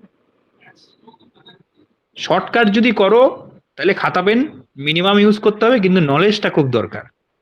কারণ হ্যাঁ। তোমাকে জানতে হবে পাই আর স্কোয়ার মানে হচ্ছে বৃত্তের ক্ষেত্রফল, আর নর্মালি হচ্ছে বৃত্তের ব্যাসার্ধ হচ্ছে আর। তাহলে আর থেকে যখন ক্ষেত্রফলে চলে যাবে তখন কিন্তু আর স্কোয়ারের সম্পর্ক আছে, সেই জিনিসটা মাথায় রাখতে হবে। সেই নলেজটা যদি তোমার থাকে তাহলে শর্টকাট হয়ে যাবে, বুঝতে পারছো? আচ্ছা, আর আর যদি আমি 10 ধরি তাহলে ওটা হ্যাঁ, হচ্ছে 8 আর স্কয়ার নলেজ মানে। যখন থাকবে তুমি 8টাকে 10এই ধরবে। আচ্ছা, ক্ষেত্রফলে এই জন্য 8 তো শর্টকাটটা, মানে এই জন্য, 100 হ্যাঁ, হয়ে গেল। 10 যদি ধরো তাহলে আর স্কোয়ার হয়ে গেল 100, তাহলে ইনিশিয়াল ক্ষেত্রফল 100। এবার যদি তুমি এটাকে 50% বাড়াও তাহলে 15, তাহলে ফাইনাল ক্ষেত্রফল হয়ে যাবে 225। কারণ আমি ক্ষেত্রফলের ফর্মুলাতে জানি যেটা স্কোয়ার আছে, তাই তো, এটা স্কোয়ার না, আছে, এটা হচ্ছে ক্ষেত্রফল। তাহলে ক্ষেত্রফল 50% বাড়ালে 15 কেন হবে? এই যে, তার মানে তুমি পার্সেন্টেজেও তুমি জানো না, এখানেও গলত। কি বললাম, হিউজ নলেজ দরকার। 10-এর 50% বাড়ালে কত হবে, 10 একশো, ইন্টু শোনো 100-এর 50% বাড়ালে কত হয় বলো, হ্যাঁ। 150 হয়। 100-র যদি 50% বাড়াই তাহলে কত হবে, 150। হ্যাঁ। তাহলে 100-র 50% বাড়ানো মানে সংখ্যাটার অর্ধেক বেড়ে যায়। তাহলে 10-এর অর্ধেক কত, 5, 5 বেড়ে গেল। মিনিংটা বুঝতে হবে তো, পার্সেন্ট কাকে বলে, বুঝেছো এবার? 5 বেড়ে গেল, মেইন আগে ছিল। হ্যাঁ হ্যাঁ বলো। আচ্ছা, 15 বুঝলাম।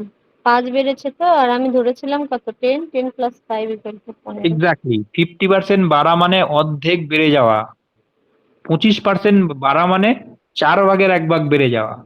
এই জন্যই তো পার্সেন্টেজের অঙ্কগুলো তোমাদের শিখিয়েছিলাম, তুমি তো করোনি কোনোদিন ক্লাস, জানবে কি করে?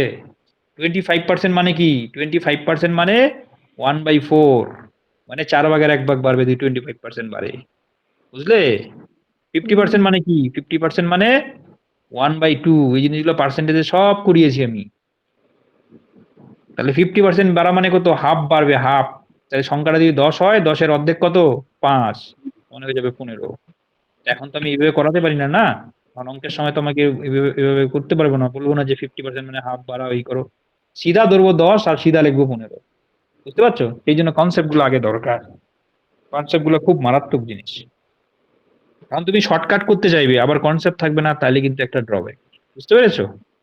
হুম। সেই জন্যই আমি বলছি যে সবসময় যে তোমাকে শর্টকেও করবো সেটাও তো একটা সমস্যা আছে, কারণ তুমি তো কনসেপ্টটা নেই না ডিপলি। ডিপ কনসেপ্ট থাকলে তখন শর্টকাট করা যায়। কারণ কি এই ধরনের কোশ্চেন গুলো তোমার আসতেই থাকবে, যে কেন 10 থেকে 15 হলো। এই যে কেনটার উত্তর করতে গেলেই তো আমার আরেকটা সময় নষ্ট হয়ে যাবে, তখন তো তোমার অসুবিধা হবে। বুঝতে পারছো? প্রত্যেকটা স্টেপেই এই কনসেপ্ট গুলো লাগাতে হবে, প্রত্যেকটা স্টেপে। যখন তোমার কনসেপ্ট বিল্ডিং হয়ে যাবে তখন তুমি অটোমেটিক্যালি ভেতর থেকে এই মানে শর্টকাট গুলো আসবে। এই যে আজকে আমি 10 ধরলাম, তুমি আমাকে একটু আগে কি বলেছিলে কেন 100 ধরবো না? অবভিয়াসলি তুমি আমাকে কোশ্চেনটা করেছো ভ্যালিড কোশ্চেন, কেন 100 ধরবো না? বুঝতে পারছো? তাহলে এই কেন কোশ্চেন গুলো আসবে না, কেন 15 হলো, এই কোশ্চেনটা আমাকে জিজ্ঞেস করতে না যদি তোমার কনসেপ্টটা থাকতো, রাইট? হুম। সেটাই হচ্ছে। আমি দেখো আমি কোনোভাবে আমি কোনো কিছু খাটো করতে যাচ্ছি না, আমি জাস্ট বলতে যাচ্ছি যে এই কনসেপ্ট গুলো থাকলে তবেই শর্টকাট করাটা শ্রেয়। বুঝলে তো? তো আশা করি বুঝেছো অঙ্কটা এটা। বুঝলাম। Very good. চলো আমরা নেক্সটটাতে চলে যাচ্ছি তাহলে। হুম। কি আছে বলো?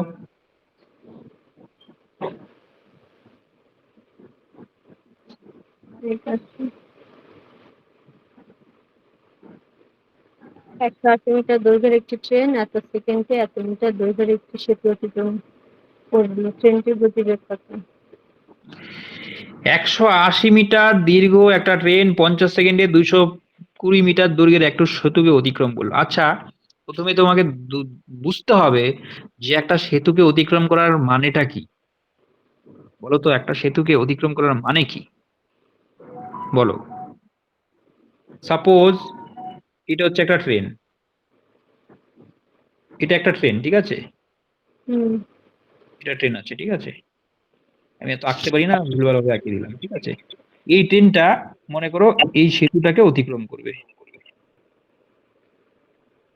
এই সেতুটাকে অতিক্রম করবে, ঠিক আছে? এটা একটা ব্রিজের মতো আছে, এই হচ্ছে ব্রিজের মাথা, এই মাথা দিয়ে যাবে, এটাকে অতিক্রম করবে। তাহলে ট্রেনটা সেতুটাকে অতিক্রম করার মানেটা কি আমার? মানেটা বুঝতে অতি- পারছো? অতিক্রম করা মানে চলে যাওয়া, সেতুটা পার করে যাওয়া। আমি বাংলা শেখাচ্ছি না এখানে, আমি অঙ্ক শেখাচ্ছি। দেখো, অতিক্রম করা মানে হচ্ছে এই যে সেতুটা এরকম তো, হুম। ট্রেনটা এরকম, ট্রেনের মুন্ডুটা হুম। এখানে আসবে, তাই তো? হুম। মানে অঙ্কের ভাষায় যদি তোমার সেতুটাকে অতিক্রম করাই, তাহলে এই ট্রেনটা এই অবস্থায় ছিল, ট্রেনটা এই অবস্থায় চলে আসবে, তাই তো? হুম। তাহলে সেতুকে অতিক্রম করবে। তাহলে আলটিমেটলি সেতুকে অতিক্রম করার মানেটা কি? এই সেতুর দৈর্ঘ্য যাবে, প্লাস এই ট্রেনের দৈর্ঘ্যটাও তো যেতে হবে। হুম।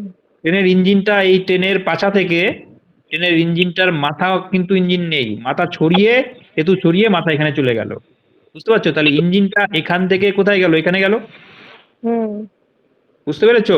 তাহলে একটা হ্যাঁ। সেতুকে অতিক্রম করার মানে হচ্ছে ট্রেনের দৈর্ঘ্য প্লাস সেতুর দৈর্ঘ্য অতিক্রম করা। মিনিংটা বুঝতে পেরেছো? হুম। বুঝলাম। এখন এখন তুমি বাঙালি হিসাবে বাংলায় বলো, হ্যাঁ সেতুকে অতিক্রম করা মানে সেতুকে ক্রস করা। এইভাবে তো অঙ্ক হবে না। অঙ্কতে বুঝতে হবে অ্যাকচুয়ালি কি ঘটনা ঘটেছে। অ্যাকচুয়ালি ঘটনা হচ্ছে ট্রেনের ইঞ্জিন এখানে ছিল, সেই ইঞ্জিনটা এখানে গেল, তার মানে এই ডিস্টেন্সটা কভার করলো, মানে সেতুর দৈর্ঘ্য প্লাস ট্রেনের দৈর্ঘ্য। বুঝতে পেরেছো? হুম। তাহলে এখানে কি হচ্ছে, 180 মিটার ট্রেনের দৈর্ঘ্য আর 220 মিটার হচ্ছে কার দৈর্ঘ্য? সেতুর দৈর্ঘ্য। তাহলে টোটাল কত ডিস্টেন্স কভার করলো? 400 মিটার।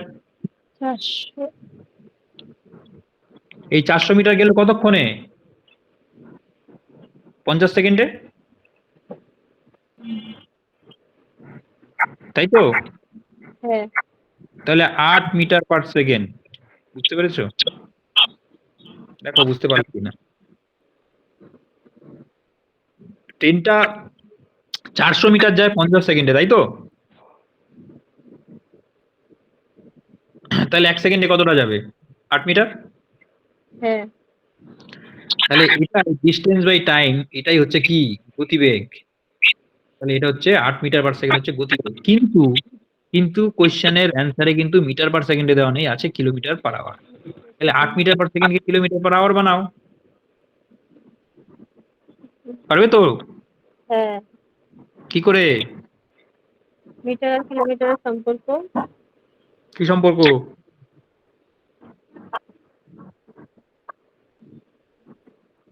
বলো। 1 কিলোমিটার সমান সমান 1000 মিটার। তারপরে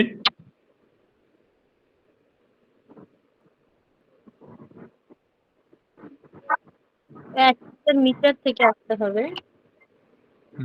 করো করো, বলো আমাকে, দেখো অ্যান্সার আসছে কিনা।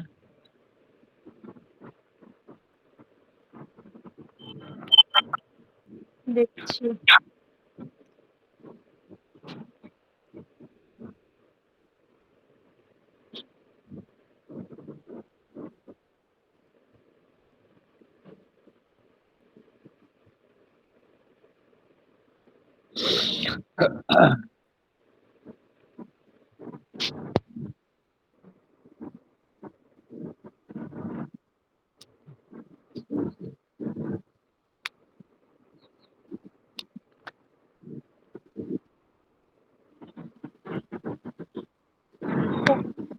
এইট আসছে।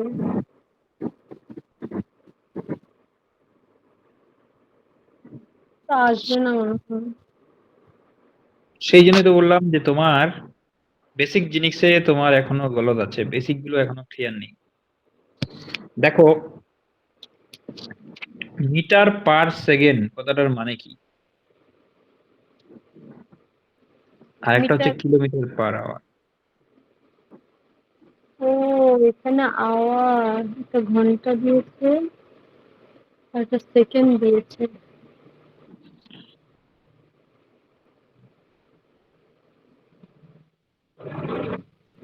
এগুলো ক্লিয়ার থাকতে হবে, বুঝতে পারছো? সাপোজ কিলোমিটার পার আওয়ার মানে 1 ঘন্টায়, 1 ঘন্টা মানে কত সেকেন্ড? 3600। যদি আমার থাকতো 1000 মিটার পার 3600 সেকেন্ড, এই জিনিসটা যদি থাকতো 1000 মিটার পার 3600 সেকেন্ড, তাইলে আমরা এটাকে বলতাম 1 কিলোমিটার পার 1 আওয়ার, বলতে পারতাম তো? মানে হ্যাঁ। এইটা সমান সমান হচ্ছে কিলোমিটার পার আওয়ার, তাই তো? হুম তার মানে এই মিটারকে কিলোমিটার বানাতে গেলে তোমাকে কি করতে হবে, 1000 দিয়ে ভাগ করতে হবে। হুম মিটারকে কিলোমিটার করতে গেলে কি 1000 দিয়ে, এটাকে 1000 দিয়ে ভাগ করলে তো 1 আসলো, এটাকে 3600 দিয়ে ভাগ করলে তো 1 আসলো। তাহলে সেকেন্ডকে তুমি যখন আওয়ার করবে তখন এটাকে কত 1000 দিয়ে ভাগ করবে, 3600 দিয়ে ভাগ করবে, কারণ 3600 সেকেন্ডে 1 ঘন্টা। হুম বুঝতে পেরেছো? তাহলে আমি কি বললাম, মিটারকে আমি করব 1000 দিয়ে ভাগ, আর সেকেন্ডকে আমি ভাগ করব 3600 দিয়ে ভাগ, তবে কিলোমিটার পার আওয়ার পাওয়া যাবে। দেখো বুঝতে পারছো কি না বলো, কোনো ডাউট? না, বুঝেছি।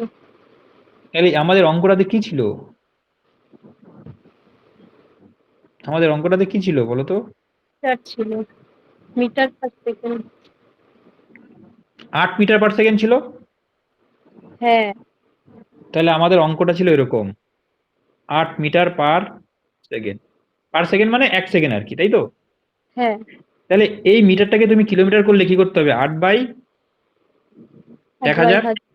হ্যাঁ। ডিভাইডেড বাই, এটা পুরোটার নিচে সেকেন্ডটা হ্যাঁ, কত, 1 সেকেন্ড 36। ছিল, ওটাকে 3600 দিয়ে ভাগ করবো। তাহলে ব্যাপারটা হয়ে দাঁড়ালো আট চলে বাই যাবে। এক হাজার যাই হোক, ও উপরেই চলে যাবে।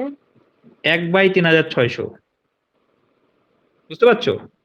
তাহলে এবার এটাকে যদি সাজাও, এটা মেন দাগ আমার, এই ভগ্নাংশকে যদি সাজাও তাহলে কি হবে, 8/1000 বাই 1/3600, তাহলে এই 3600টা উপরে উঠবে, উঠবে তো, হ্যাঁ।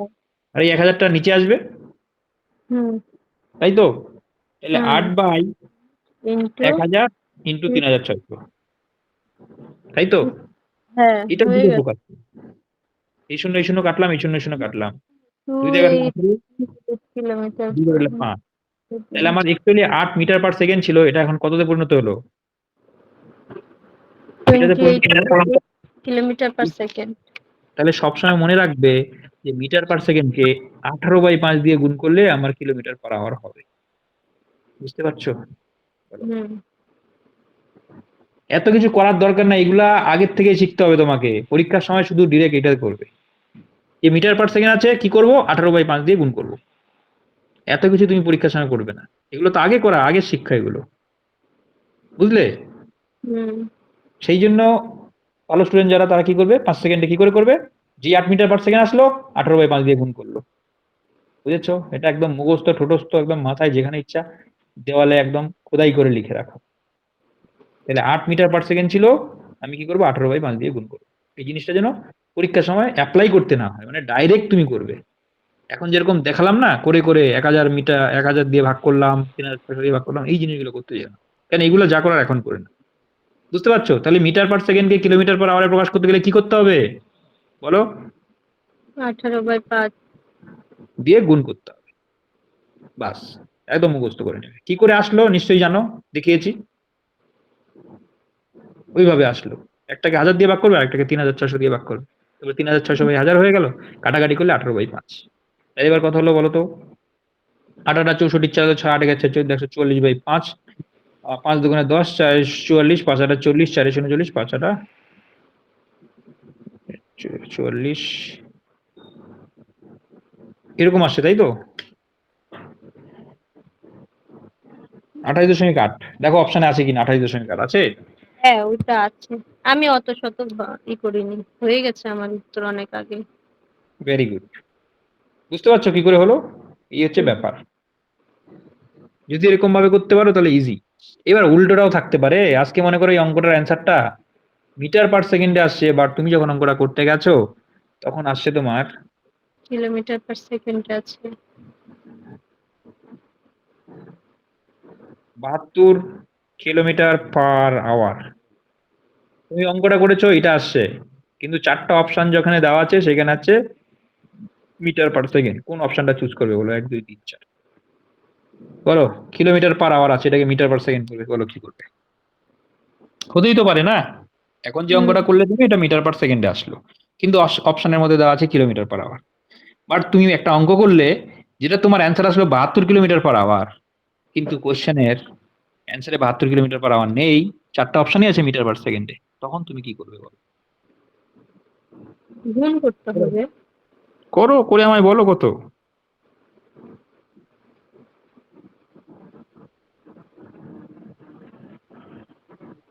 কনসেপ্ট গুলো ক্লিয়ার রাখো, ক্লিয়ার রাখতে তোমারই উপকার হবে। শুধুমাত্র হুম। অঙ্ক করে গেলে কিন্তু কিছু কাজ হবে না। সেজন্য কনসেপ্ট গুলো একবার ক্লিয়ার রাখো, ওই টাইপের যা আসবে পরীক্ষায় তাই পারবে।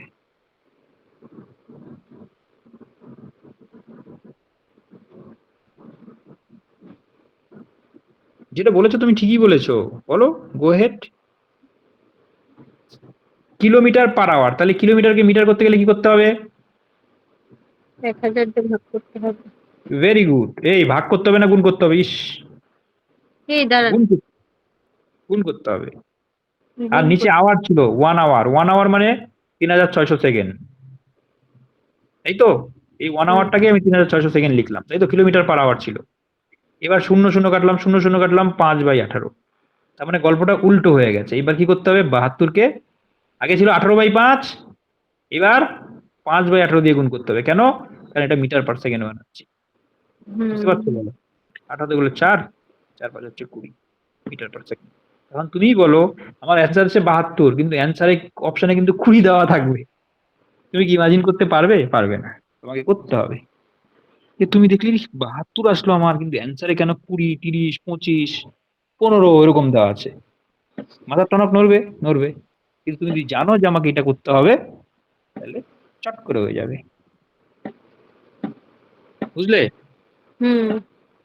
এই দুটো জিনিস একদম মুখস্থ ঠোঁটস্থ দেওয়ালে খোদাই করে রাখো, মাথায় খোদাই করে রাখো, যা খুশি করে রাখো, বাট লিখে নাও যে কিলোমিটার/আওয়ার থেকে যদি মিটার/সেকেন্ডে যাই তাহলে 5/18 দিয়ে গুণ করতে হবে। যে কোনো একটা শেখো, তাহলে রিভার্সটা হয়ে যাবে। আর দুটো শিখতে গেলে গুলিয়ে যাবে। যে কোনো একটা।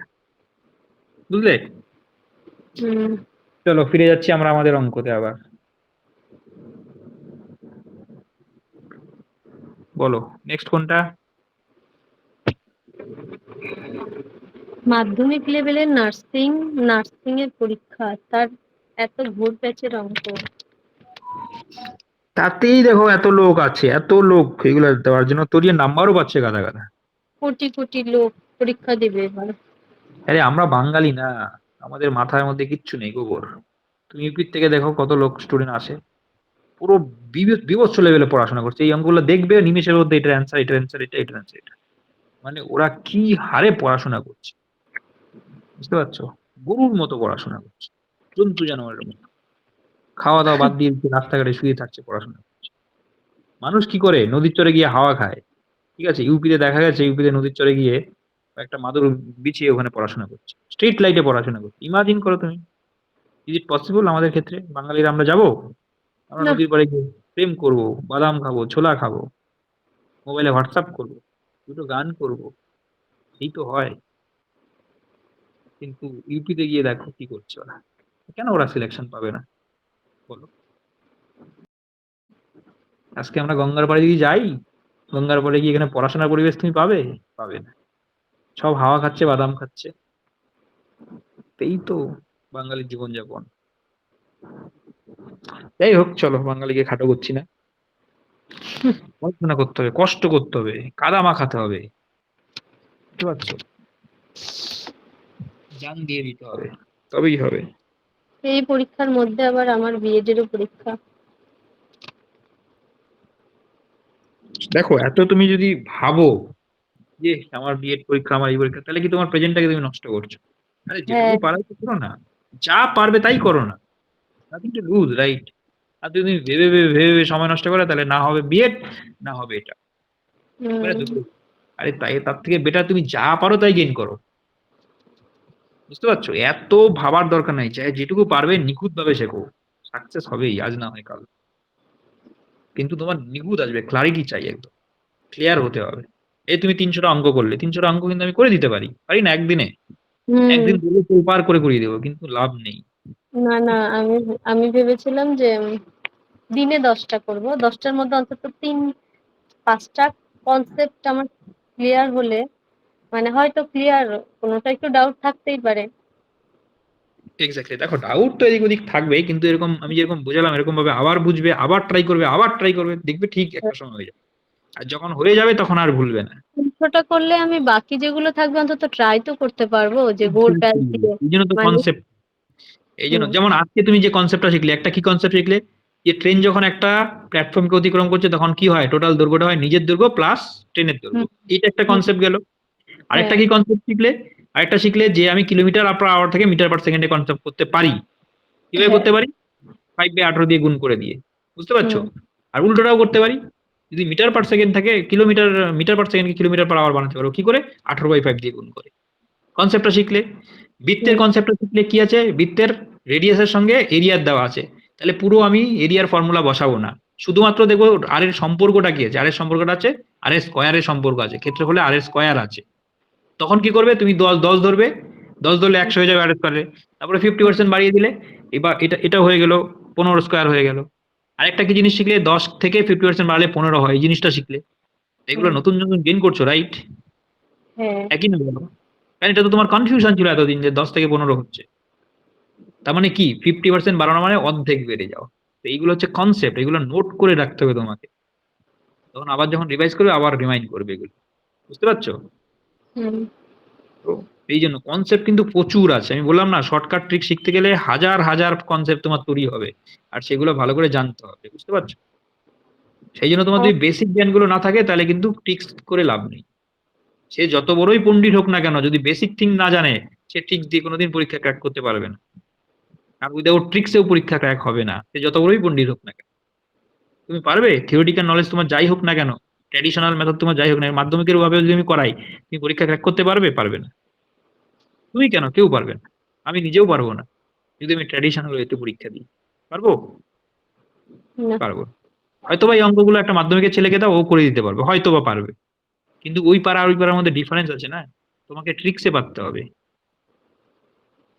এই বইয়ের মধ্যে যে সলিউশনটা তুমি পেয়েছো, সেটাও তো নিশ্চয়ই উইদাউট ট্রিক্সে দিয়ে দিয়েছে। তো এরকম ভাবে কি পরীক্ষা ক্লিয়ার হবে? হবে না। পরীক্ষা ক্লিয়ার করতে হবে, তুমি জাম্প করতে হবে, অপশন টেস্ট করতে হবে, এদিক করতে হবে, ওদিক করতে হবে, দুমদাম হয়ে যাবে। ইউনিট ডিজিট টেস্ট করতে হবে, যে একটু আগে একটা জিনিস শেখালাম, ইউনিট ডিজিট টেস্ট। বুঝতে পারছো? তো তুমি যদি ট্র্যাডিশনাল ওয়েতে করো তাহলে গেল তোমার একটা অঙ্ক করতে আধা ঘন্টা। তো এটাই হচ্ছে ব্যাপার। তোমাকে বিভিন্ন ওয়েতে তোমাকে শিখতে হবে, যে এই ওয়ে, ওই ওয়ে, ওয়ে। তারপরে I equal to PDR by 100 এর জিনিসটা তুমি শিখলে। কি করে শিখলে? তুমি তো জানতে I equal to PDR by 100, আমিও লোককে শেখাচ্ছি I equal to PDR by 100, but আমি I equal to PDR by 100 এ যাবো না। আমি সাধারণ কনসেপ্ট দেখবো যে 10 বছরে এত ইন্টারেস্ট হয়, 1 বছরে একটা শূন্য কমে যাবে। তাই তো? তারপরে দেখবো যে 10,000 টাকার প্রিন্সিপাল যদি থাকলে আমার ইন্টারেস্ট যদি 5,000 টাকা 500 টাকা হয়, তাহলে এদিকে দুটা শূন্য দিয়ে কেটে দেই, তাহলে 100 টাকায় হয়ে যাবে 5 টাকা ইন্টারেস্ট। সুতরাং 100 টাকায় 1 বছরে যেটা ইন্টারেস্ট হয় সেটাই হচ্ছে আমার rate of interest. That is R is equal to 5। হুম। বুঝতে পারছো? তো এইগুলো তো কনসেপ্ট, রাইট? এই জিনিসগুলা কনসেপ্ট প্লাস ট্রিক্স দুটো একসঙ্গে মিলেমিশে আছে। তো তোমার যদি কনসেপ্ট না থাকে তোমার হবে না, আর যদি ট্রিক্স না করো তাহলে পরীক্ষা ক্র্যাক হবে। বুঝতে পারছো? সুতরাং কোনো জিনিস খাটো নয়, 4-5টা জিনিসও যদি শেখো মারাত্মক ভাবে ইম্পর্টেন্ট, যদি ভালোভাবে শেখো। বুঝলে তো? চলো আমরা নেক্সট হয়ে যাচ্ছি। বিরাশি। তোমার সমস্যাটা জানো কোথায়? বড় সমস্যা তোমার কথা আমি বলবো। হ্যাঁ। তোমার বড় সমস্যাটা হচ্ছে তুমি চ্যাপ্টার ওয়াইজ কখনো কমপ্লিট করো না। ঠিক বলছি তো? হুম। তাহলে যদি তুমি চ্যাপ্টার ওয়াইজ অঙ্ক না করো, তাহলে আমি বলছি কোনো দিন তোমার হবে না। এটা মাইন্ড করো না, অপ্রিয় সত্যি কথা এটা। না, না, না, আমি নিজেও তো বুঝতে পারছি। বুঝতে পারছো তো এখন? দেখুন চ্যাপ্টার যে ওয়াইজ যেদিন তুমি কমপ্লিট করতে পারবে ফার্স্টে, তারপরে তুমি যদি অঙ্ক করো, তাহলে একমাত্র সাকসেসফুল হবে, মানে করতে পারবে। আমি সাকসেস আনসাকসেসে যাচ্ছি না, তাহলেই তুমি অঙ্ক করতে পারবে। নাহলে কিন্তু অঙ্ক, এখন তো আমরা মিক্স করছি, কোথাও ত্রিকোণমিতি চলে আসছে, কোথায় পরিমিতি, কোথায় পাটিগণিত, কোথায় বীজগণিত, জিওমেট্রি, আর তোমার কোনো চ্যাপ্টারেই কনসেপ্ট নেই। তাই এটা তো মানে আরো তোমাকে ডিফিকাল্টি তৈরি করছে না এটা? কারণ তোমার ওটাই যে চ্যাপ্টারের জিনিসগুলো পড়া নেই। সেই এনার্জিটা তো আসছে না, একটা সময় গিয়ে ডাউন। এনার্জিটা আনতে হবে না, খাটতে হবে। তুমি দেখেছো সকালবেলা তুমি ক্লাসটা করো না, সকাল 4:30টার সময় ঘুম থেকে উঠে জোর করে জল, চোখে মুখে জল দিয়ে আমার ক্লাসে লেগে পড়ে। কেন? কেন লেগে পড়ছে ছেলেগুলো? কার ইচ্ছা করে সকাল 4:30টায় উঠতে বলো? কষ্ট করতে হবে। কষ্ট ছাড়া জীবনে কিছু নাই। কিছু গেইন করতে হলে তোমার কষ্ট করতে হবে, এটা সিম্পল কথা। ওই যে মেয়েটার নাম কি ছিল? আরে নামটা ভুলে গেলাম। স্বপ্না। স্বপ্না। ও তোমার কাছে অনেক অঙ্ক করতো, অনেক লেজি ছিল। এখন জানো ও লিড করছে এখন, অনেকটা শিখে গেছে ও। কিন্তু এই কষ্ট করতে হয়েছে, কাদা মাখতে হয়েছে, আমার হাতে গালি, কত যে গালি খেয়েছে, গালি মানে বকা, কত বকা দিয়েছি ওকে। এখন আমাকে বলে এই বকাগুলো আমার কাজে লেগেছে। অনেক সময় অভিমান লাগতো, এ দাদা এত বকে, আমি জানি না একটু বকে, এত বকে। এখন অভিমান, সব অভিমান কেটে এখন আমাকে বলে যে দাদা তুমি শিখিয়েছো বলে আজকে নিজে শিখতে পারছি, আমার ছেলেকেও পড়াচ্ছি। তারপরে আবার ওর ছেলেকে এখন আমাকে বলছে পড়াতে, বলছে যে টিচারই পড়াক না কেন আমার ছেলেকে তোমার কাছেই দেবো। আমি বলছি আমার সময় হয় না, বাচ্চাদের আমি পড়াবো না। আমাকেই দিয়েছে ও, বলছে তুমি একদিন এক মোমেন্ট একটা ঘন্টা হলেও করাও, আমার বাচ্চাকে অন্য কাউকে দেবো না অঙ্ক করতে। এখন ওর ছেলেকে আমার কাছে অঙ্ক শেখায়, জানো? ওকে এমন ভাবে শিখিয়েছি আগে, ও তো পড়ায় পড়াই, কারণ ওর তো ভালো কনসেপ্ট হয়েছে। আমি বলছি তোমার তো মোটামুটি একটু কনসেপ্ট তৈরি হয়েছে। বলছে জানোই তো, নিজের নিজের গোয়ালের গরু নিজের বাড়ির ঘাস খায় না, এই একটা ব্যাপার আছে না, প্রবাদ। না, না, সত্যি তাই। এই হচ্ছে ব্যাপার। তো সেই জন্য এখন আমার কাছে দিয়ে দিয়েছে। ঠিক আছে, তাও আমি 1-2 দিন করে সময় বার করে করছি। ও ছেলেটা খুব ভালো, ভালো মাথা, বুঝলে তো, একে পড়িয়ে মজা পাওয়া যায়। বিভৎস লজিক মাথায় কাজ করে আর কি। তো যাই হোক, দেখি কতদূর কোথায় নিয়ে যাওয়া যায়। এখন তো বাচ্চা ছেলে, 6-এ মনে হয় পড়ে ছেলেটা, 6-এ, হ্যাঁ। তো আমি ঠিক আছে, করছি। তো এই হচ্ছে ব্যাপার, মানে কনসেপ্টটা যদি ক্লিয়ার থাকে তাহলে ইজিলি হয়ে যায়, এই হচ্ছে ব্যাপার। আর কনসেপ্ট তোমার ক্লিয়ার করতে গেলে চ্যাপ্টার ওয়াইজ তোমাকে করতে হবে। শুধু নট অনলি, মানে আমি বলবো না যে তোমার অঙ্ক, যে কোনো সাবজেক্ট, দুনিয়াতে যে কোনো সাবজেক্ট তোমাকে যদি তুমি প্রথমে চ্যাপ্টার ওয়াইজ করো থিওরিটিক্যাল, দেন তুমি ট্রিক্স করতে পারবে, তখন তুমি বিচার করতে পারবে, সলভ করতে পারবে। কিন্তু এখন যদি তুমি পদে পদে আটকে যাবে। বুঝতে পারছো? যাই হোক, তো দেখা যাক কতদূর করা যায়। আর তোমার কাছ থেকে তো আমি এটা এক্সপেক্ট করিনি, তুমি সায়েন্স ব্যাকগ্রাউন্ডের স্টুডেন্ট, তুমি তো লোককে শেখাবে এখন। আমি জানি না তোমার এতটা কেন দুর্বলতা অঙ্কের প্রতি। আমি নিজে শেখাই, তবুও কেন যে মানে এই কম্পিটিটিভ এর অঙ্কগুলো করতে এসে আমার এত, সত্যি বাকি সাবজেক্ট গুলো দিব্যি পড়ছি, হয়ে যাচ্ছে, কিন্তু তো টাইম দিতে জিনিস। হবে এখানে, আরো ভাবতে হবে ডিপলি। মানে এটার তো কোনো বিকল্প নেই যে আমি তোমাকে এমন বিকল্প দিব বা এটার কোনো মেডিসিন দিয়ে তোমাকে শিখিয়ে দেবো, সেটা তো নয়। এটা তোমাকেই গেইন করতে হবে। আমি বিভিন্ন ওয়েতে তোমায় এফোর্ট দিতে রাজি, কিন্তু ব্যাপার হচ্ছে তুমি তো হজম করতে পারছো না না। এই যে আমি ট্রিক্স গুলো দেবো, আমার মনে হয় না যে ট্রিক্স গুলো তুমি হজম করতে পারবে, কারণ কনসেপ্টে তুমি আটকে যাবে। না, এই যে আপনি যদি যে কটা অঙ্ক করেন সে কটা অঙ্কের মধ্যে যদি আপনি আমাকে সবগুলো এখন আবার বলতে বলেন, আমি কিন্তু পারবো না, পরিষ্কার হ্যাঁ, বলে দিতে পারবো না। সেটা আমি আমি দ্রুত, বললাম না, কনসেপ্টটা নেই না। হ্যাঁ, আমি কনসেপ্ট আপনাকে বলে তো তুমি সাহস পারবে না। সেই লসাগু গসাগুর অঙ্ক যেটা ওই অপশন দিয়ে হলো সেটা আমি বলতে পারবো আপনাকে। তাহলে তুমি ভাবো, মানে তোমার কনসেপ্ট অনেক ইয়ে আছে না, ড্রব্যাক আছে। কনসেপ্ট গুলো গেইন হলে তবেই তোমার শর্ট, আর এগুলো তো শর্ট ছাড়া তুমি পরীক্ষায় করতে পারবে না। 1 মিনিট টাইম থাকবে একটার জন্য, তাও মনে হয় বেশি বললাম, রাইট? কি করবো তাহলে? যাই আছে মানে করো কিন্তু। মানে সিলেবাস শুনুন না, সিলেবাসটা হচ্ছে 9 আর 10 এর। আরে সিলেবাস ছাড়ো, আমি বললাম না সিলেবাসের মধ্যে বলে অ্যারিথমেটিক, কিন্তু পরীক্ষায় সব অঙ্ক চলে আসে, ত্রিকোণমিতি দিয়ে রাখছে, এখন কি বলবে বলো? এই যে হ্যাঁ তুমি ঠিক। আমাকে বলো গ্রাম পঞ্চায়েত কর্মী, কি লেখা আছে ওখানে? অ্যারিথমেটিক। তুমি প্রিভিয়াস ইয়ার্স ঘাটো, 2018 সালে কোশ্চেন ঘাটো, ওখানে দিয়েছে বৃত্তের অঙ্ক দিয়েছে। তাহলে বৃত্তের অঙ্কটা কি হিসাবে অ্যারিথমেটিক হয়? ওটা তো পরিমিতি, হুম। মেনসুরেশন। তো ব্যাপারটা হচ্ছে এই জায়গা থেকে সিলেবাস একটা লিখবে, কারণ যারা সিলেবাস লেখা হয় ওদের নলেজ আছে। পার্থ তো মন্ত্রী ছিল শিক্ষামন্ত্রী, পার্থ নলেজ আছে, পার্থ জানে অ্যারিথমেটিক মানে কি। ছি, তাহলে এটাই তো ব্যাপার, আমার শিক্ষা ব্যবস্থায় হচ্ছে এরকম। আজকে যদি কোশ্চেন করার জন্য সেরকম দু একটা এমএসসি টিচার নিয়োগ করে, যে এমএসসি টিচারকে আমি বলছি এরা কোশ্চেন সেট করবে, তাহলে হয়তো ওরা ভালো কোশ্চেন দিতে পারবে, সিলেবাসটা ওরা বানাতে পারবে। কিন্তু সিলেবাস বানায় যারা গাঁজা করলো, তারা বানায় সিলেবাস, ওরা কি জানে অ্যারিথমেটিক কি জিনিস, মেনসুরেশন কি জিনিস? যদি একটা বাঙালিকে দেখে যে সিলেবাস তৈরি করছে, মানে আমাদের যদি ডাব্লিউবিসি বোর্ডের মধ্যে যাই, বোর্ডে গিয়ে বলি দাদা বলুন তো ম্যাথের কয়টা ভাগ আছে, বলতে পারবে? আমি এটুকু চ্যালেঞ্জ করতে পারবো। তুমি নবান্নতে গিয়ে যারা কোশ্চেন পত্র বানায় এগুলো নিয়ে ভাবে, এদেরকে জিজ্ঞেস করো ম্যাথের কয়টা ভাগ আছে জানেন আপনারা? তুই জানি না। স্বাভাবিক। তো এরা সিলেবাস আর কি বানাবে বলো? কি বানাবে সিলেবাসে? কিছু জানো? কিছু জানো না। দুইটা অঙ্ক এদিকে, নাহলে তুমি একটা জিনিস ভাবো, ডাব্লিউএস এর কোশ্চেনের মধ্যে কোশ্চেন 100টা কোশ্চেন দিচ্ছে, সেখানে অঙ্ক রিপিট করে দিচ্ছে। এটা বাস্তবে সম্ভব? অঙ্ক ডাব্লিউবিসি দেখি। তো অঙ্ক রিপিট করেছিল। তুমি 100টা কোশ্চেন দিচ্ছ, সেখানেও তুমি ডুপ্লিকেট অঙ্ক দিয়ে দিচ্ছ, তার মানে কি? কোশ্চেনটা কপি পেস্ট করেছে দুই জায়গায়, বুঝলে? এই হচ্ছে আমাদের ডাব্লিউবিসি। তাও কি ডাব্লিউবিসি হচ্ছে আমাদের একটা স্ট্যান্ডার্ড এক্সামিনেশন, যেটা তোমার কনস্টিটিউশনাল এক্সামিনেশন, মানে কনস্টিটিউশনে লেখা আছে স্টেট লেভেলে একটা তোমার সিভিল সার্ভিস হবে, আর সেই এক্সাম গুলোতে এইসব হচ্ছে। ছি, স্ট্যান্ডার্ড আসলে এক্সাম। কারণ হচ্ছে আমাদের শিক্ষা ব্যবস্থা, মানে মন্ত্রীরাই যদি হয় অশিক্ষিত, তাহলে বুঝবে কি শিক্ষার মর্ম। আমাদের দোষ নেই, দোষ তো উপর মহলের দোষ। এই যে এখন যে 9-10 এ পাস করা বাচ্চাগুলো বেরোবে, এর তো পাস ফেল বলে কিছু নেই। তোরা অঙ্ক কি শিখবে বলো? এরা অঙ্ক কি শিখবে? আজকে বাঙালি বোর্ডের তুমি 8-10 এর বাচ্চাকে একটা অঙ্ক ধরো, পারবে? কিছুই করতে পারবে না, কারণ ওরা জানে এমনি পাস। কিন্তু পরে কোথায় গিয়ে আটকাবে?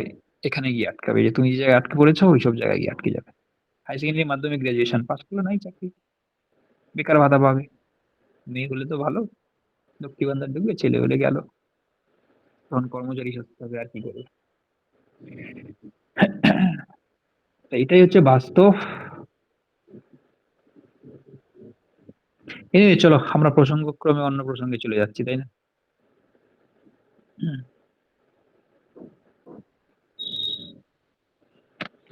চলো এবার কোনটাতে আমরা আছি? এই যে সাইন থিটা কস থিটা, এটা তো মাধ্যমিক, উচ্চ মাধ্যমিক, উচ্চ মাধ্যমিকে আছে, সাইন মাধ্যমিকে তো নেই। মাধ্যমিকেও আছে, অল্প আছে, এত বড় কনসেপ্ট নেই। ইকোনমিতেও মাধ্যমিকে আছে, কিন্তু ব্যাপার হচ্ছে হয়তো আম- এত জটিল থাকবে। Sine theta plus cos theta equal to 1 হলে সাইন থিটা মাইনাস থিটা কত, মাইনাসই তো আছে নাকি?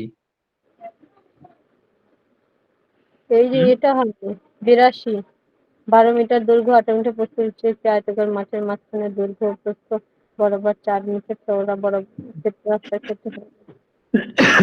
খুব ভালো একটা অঙ্ক। দেখো মাঠটা হচ্ছে এটা, দেখতে পাচ্ছ? হ্যাঁ। এটা মাঠ, হুম এবার হচ্ছে 12 মিটার মাঝখানে দৈর্ঘ্য প্রস্থ বরাবর 4 মিটার চওড়া রাস্তা আছে, এটা হচ্ছে রাস্তাটা, এটা হচ্ছে রাস্তাটা। হুম মানে পুরো রাস্তাটা কি করেছে, মাঝ বরাবর আছে দেখো, বুঝতে পারছো? এইদিকে একটা হুম রাস্তা আছে, এইদিকে একটা রাস্তা আছে, বুঝতে পেরেছো? হুম এটা কত, 4 মিটার, এটা কত 4 মিটার, এটা কত 4 মিটার, এটা কত 4 মিটার, মানে রাস্তাটা 4 মিটার চওড়া, হুম বুঝতে পারলে? হ্যাঁ তাহলে দেখো দুটো রাস্তা যেখানে মিলিত হয়েছে এক জায়গায়, এটা একটা বর্গক্ষেত্রে পরিণত হলো, 4 মিটারের বর্গক্ষেত্র, হুম এই যে এরকম। হলো তো এটা? হুম তাহলে একটা জিনিস দেখো, আমি যদি এই রাস্তার ক্ষেত্রফল বার করি, তাহলে এই পুরোটাই বার করা হলো, আবার এই রাস্তার ক্ষেত্রফল যদি বার করি, এই পুরোটাই বার করা হলো, তার মানে কি এই জিনিসটা দুবার নেওয়া হলো। হুম কনসেপ্ট বুঝতে পারছো কি বললাম? যদি এইটুকু রাস্তার ক্ষেত্রফল বার করি, তাইলে এই রাস্তাটা কাউন্ট হয়ে গেছে, আবার এইটুকু রাস্তা যখন ক্ষেত্রফল বার করব, তখন ওই রাস্তাটা কাউন্ট হয়ে গেছে, তাই তো? হুম তাহলে এই দুটো রাস্তার ক্ষেত্রফল থেকে আমি যদি এইটুকু বাদ দিয়ে দিই, তাহলে আমি রাস্তার ক্ষেত্রফল পাবো, কারণ এটা তো দুবার কাউন্ট হয়েছে, তাহলে একটা কাউন্ট বাদ দিয়ে দিতে হবে না? হুম তাহলে দেখো, এটা হচ্ছে 12 মিটার এই পুরোটা, আর এটা হচ্ছে 8 মিটার, তাহলে এই পুরোটার ক্ষেত্রফল কত, পুরো মাঠটার? 96 বর্গমিটার। হুম হুম এবার তুমি যদি ভাবো এই রাস্তার ক্ষেত্রফল, তাহলে কত, 4 × 8, 4 কোনটা? ইন্টু আট প্লাস এই রাস্তাটার ক্ষেত্রফল কি হবে, 4 × 12, আর এইটুকু জায়গা ডবল কাউন্ট হয়ে গেছে, তাহলে একটা কাউন্ট বাদ দিতে হবে না, 4 × 4, বুঝতে পারছো কি বললাম? 48 কোনটুকু বাদ? মিডিলের টুকু, বড় ক্ষেত্রটুকু বাদ? দেখো বড় করে আঁকাই, বড় করে না আঁকলে তোমরা বোঝো না। বুঝলাম। এইটুকু। এই তো দুটো রাস্তা, হ্যাঁ এই ছোটটা হচ্ছে 4, এটা হ্যাঁ 4, এটা হ্যাঁ 4, এটা 4, এটা 4, এটা 4, এটা 4, এটা 4, মানে এটা একটা 4 মিটারের বর্গক্ষেত্র, তাই তো? 4 4 4 4, হুম তাই তো? এবার আমি যদি পুরো রাস্তাটার ক্ষেত্রফল বার করি, এই রাস্তাটার, তাহলে এই পুরোটা 12 ছিল আর এই পুরোটা 8 ছিল, তাহলে এইটুকুর ক্ষেত্রফল কি হবে, 96। 4 × 12, কোনটুকু এই একটা ক্ষেত্র? রাস্তার ক্ষেত্রফল। এই দৈর্ঘ্যটা কত, 12 তো, হ্যাঁ আর এই দৈর্ঘ্যটা যদি 4 হয়, তাহলে এই এই রাস্তার ক্ষেত্রফল কি হবে, 4 × 12 হবে না? হুম তাহলে সেম ভাবে এই রাস্তার ক্ষেত্রফল কি হবে, 4 × 8, কারণ এই দৈর্ঘ্যটা কত, 8 আছে না, তাহলে এটা 8 হবে, আর হুম এইটা কত আছে, এটা 4 আছে, 4টা 32, হ্যাঁ তার মানে এই দুটো রাস্তার ক্ষেত্রফল যখন বার করলাম, তাহলে এই এই কাউন্টটা দুবার হয়ে গেছে, ডুপ্লিকেট কাউন্ট হয়ে গেছে না, একবার এই হুম রাস্তা বরাবর, একবার ওই রাস্তা বরাবর, তাহলে এইটুকু হ্যাঁ তুমি বাদ দিতে হবে, এটুকু বাদ দিলে কত হয়, 4 × 4 = 16, 4 × 4, তাহলে আমি বলতে পারবো রাস্তার ক্ষেত্রফল হচ্ছে এটা, বলতে পারবো তো? হুম তাহলে কত হবে, 4 × 12 = 48, প্লাস 32, প্লাস 16, -16, তাহলে 40 70 80 -16 কত হয়, 64। ক্লিয়ার? এখন অঙ্কতে দেখি অঙ্কে কি চাইছে।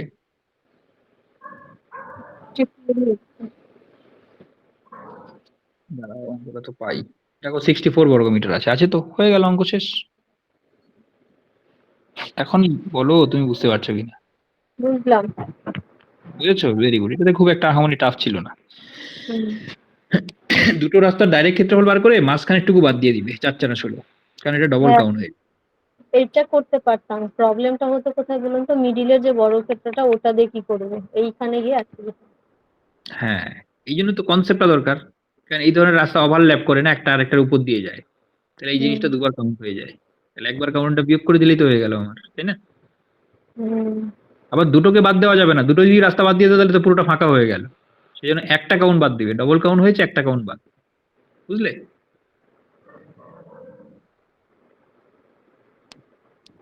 বুঝতে পেরেছো তো? হ্যাঁ হ্যাঁ। গুড, তারপরে?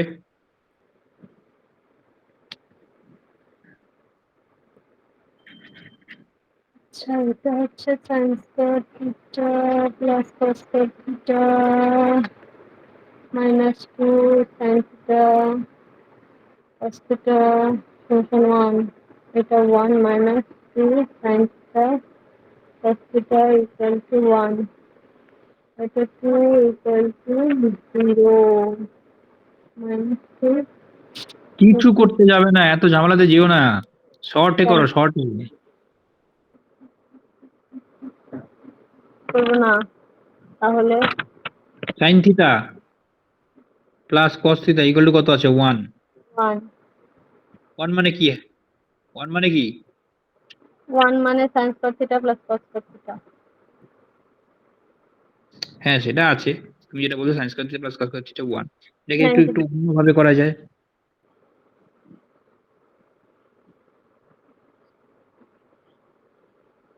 sin 90 ডিগ্রি না কত ডিগ্রি?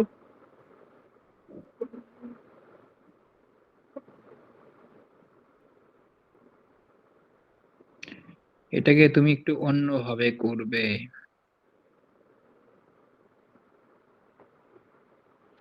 দেখো sine theta plus cos theta দেওয়া আছে, সাইন থিটা মাইনাস কস থিটার ভ্যালু বার করতে বলেছে, তাই তো? আচ্ছা আমরা একটা জিনিস জানি কি? মাইনাস না, তাহলে sin theta into cos theta। Into না মাইনাস, ভালো করে দেখো, আমার কিন্তু ডাউট লাগছে। মাইনাস না তো, sin theta cos theta minus কোথায়? মাইনাস নেই। ঠিক তো? তোমার বইয়ের মধ্যে তাই তো দেখছো?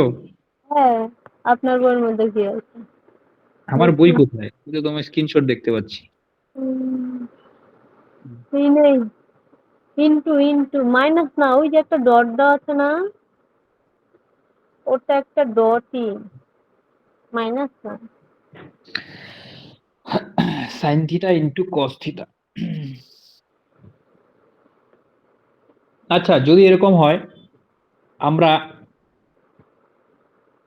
থিটা এগুলো 90 ডিগ্রি যদি ধরি, তাহলে ওটাই এটা 1 বল, হচ্ছে। থিটা ইকুয়াল টু 90 ডিগ্রি যদি হয়, তাহলে সাইন 90 মানে 1 প্লাস কস 90 মানে 0, 1 প্লাস 0 মানে 1 হয়ে গেল। sin 90 ইকুয়াল টু 1, কস 90 মানে 0। cos 90 মানে 0। তাহলে এবার তুমি যদি এটাকে বলো গুণ হিসাবে আছে, তাহলে sine theta into cos theta মানে 0 1 ইনটু 0, তাহলে কত হবে? 0 হয়ে যাবে অ্যান্সার। বুঝতে পেরেছো? আর যদি মনে করো গুণ হিসাবে না থাকে, মাইনাস হিসাবে থাকে, তাহলে কিন্তু 1 হবে অ্যান্সার। আমি জানি না কোশ্চেনে কি দেওয়া আছে। যদি গুণ হিসাবে থাকে তাহলে 0 হবে। আচ্ছা 0 আছে তো? হুম, তাহলে 0ই হবে, sine theta into cos theta. কোনো ফর্মুলা অ্যাপ্লাই করলাম না, কিছুই না, কিন্তু তোমাকে ভ্যালু গুলো জানতে হবে। ওই একটা ত্রিকোণমিতির বক্স ছিল মনে আছে? সাইন 0 মানে 0, সাইন 30 মানে হাফ, মনে পড়ে? হ্যাঁ হ্যাঁ। তাহলে ওখান থেকে তুমি জাস্ট দুটা ভ্যালু নেবে, যে থিটার ভ্যালু কি হলে এই দুটাকে যোগ করলে 1 হয়। থিটা এগুলো দেখো 90 ডিগ্রি হলেও এটা কিন্তু 1 হয়, হয় না? তাহলে সাইন 90 মানে 1, কস 90 মানে 0। আবার থিটা এগুলো যদি 0 হয় তাও হবে। তাহলে সাইন 0 মানে 0, কস 0 মানে 1। বুঝতে পারছো? থিটাকে তুমি 0ও নিতে পারো, 1ও নিতে পারো। যদি 0 নাও তাহলে সাইন 0 মানে 0, কস 0 মানে 1। তাহলে 0 আর 1 গুণ করলে কি হবে? 0ই হবে। বুঝতে পারছো? হুম, কিচ্ছু না, এটা 1 সেকেন্ডের অঙ্ক। বুঝলে না? ডাউট বলো। বুঝেছি। Very good. নেক্সট।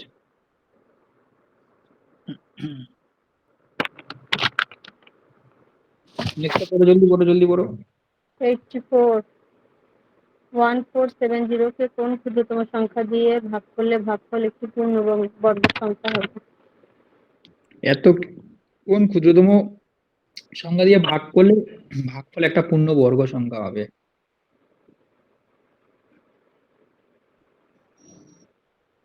ব্যাপার হচ্ছে এই জিনিসগুলো দিয়ে ভাগ করতে হবে, ভাগ করলে এটা একটা পূর্ণ বর্গ সংখ্যা হবে, তাই তো? হুম, 12 13 14 15 16 এটাকে উৎপাদক করো। 1 1470 2 দিয়ে যদি কাটি, 7, 2 দিয়ে 3, কাটলে হচ্ছে 735, তাই তো? হ্যাঁ 3 দিয়ে কাটলে 2, 4, 5, 735 তো? হ্যাঁ 2 দিয়ে 3 কাটলে দিয়ে হচ্ছে 735, 735 কে তুমি 7 দিয়ে কাটলে কত হয়? 1, 5, 105। হ্যাঁ তোমার 7 দিয়ে কাটলে 715, তাই তো? 15 মানে আবার 3 গুণে 5। এই 5 জিনিসটা দিয়ে হয় তো? কাটলে 5 দিয়ে কাটবো 2, 1, 7, 3,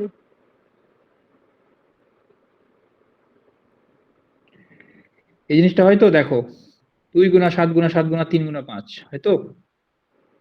হ্যাঁ এবার দেখো, বর্গ সংখ্যা হতে গেলে কি হলে ডবল ডবল থাকতে হবে।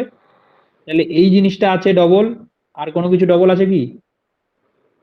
না নাই। তাহলে কত দিয়ে ভাগ করতে হবে তোমাকে? এটা দিয়ে ভাগ করতে হবে, এটা দিয়ে, আর এটা দিয়ে ভাগ করতে হবে। তবেই তো বর্গ উম, সংখ্যা হয়ে গেল। দেখো এখন বর্গ সংখ্যা হয়ে গেছে। 49 মানে কি বর্গ সংখ্যা?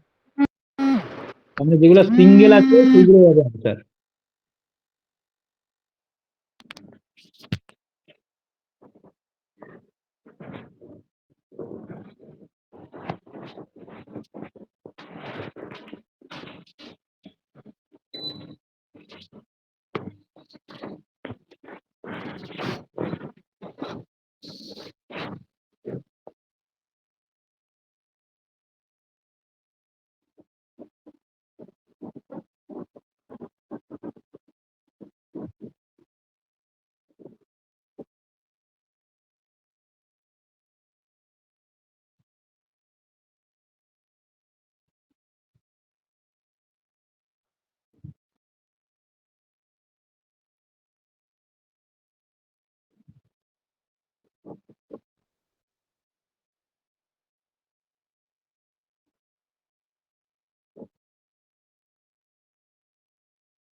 কল এসেছিল একটা, এই হচ্ছে গুগল মিটের কষ্ট। আচ্ছা, ঠিক আছে, একটু দেখে নিলাম। যাই হোক, কি এখানে 7 টা আমার ডাবল আছে, বাকি 5 দুগুণে 10, 3 10 30। তার মানে কি ওই জিনিসগুলো হাঁটাতে হবে? আইদার তোমাকে 30 দিয়ে গুণ করতে হবে, নয় 30 দিয়ে ভাগ করতে হবে, বুঝতে পারছো? তবে এটা পূর্ণবর্গ হবে। যদি 30 দিয়ে তুমি গুণ করো তাও পূর্ণবর্গ হবে। তাহলে দুটো 2 হয়ে যাবে, দুটো 3 হয়ে যাবে, দুটো 5 হয়ে যাবে, রাইট? ও তাহলে হ্যাঁ তোমাকে যদি বলে কত দিয়ে গুণ করতে হবে, তাহলে বলতে হবে 30 গুণ করতে হবে। যদি বলে কত ভাগ করতে হবে, সেম। যে জিনিসগুলো একটা আছে সিঙ্গেল, যার হুম বয়ফ্রেন্ড গার্লফ্রেন্ড নেই, সেইগুলোকেই বাদ দিতে হবে, বুঝতে পেরেছো? আচ্ছা যেগুলো পেয়ার আছে এগুলো থাকবে। ক্লিয়ার অঙ্ক? হ্যাঁ Good. 85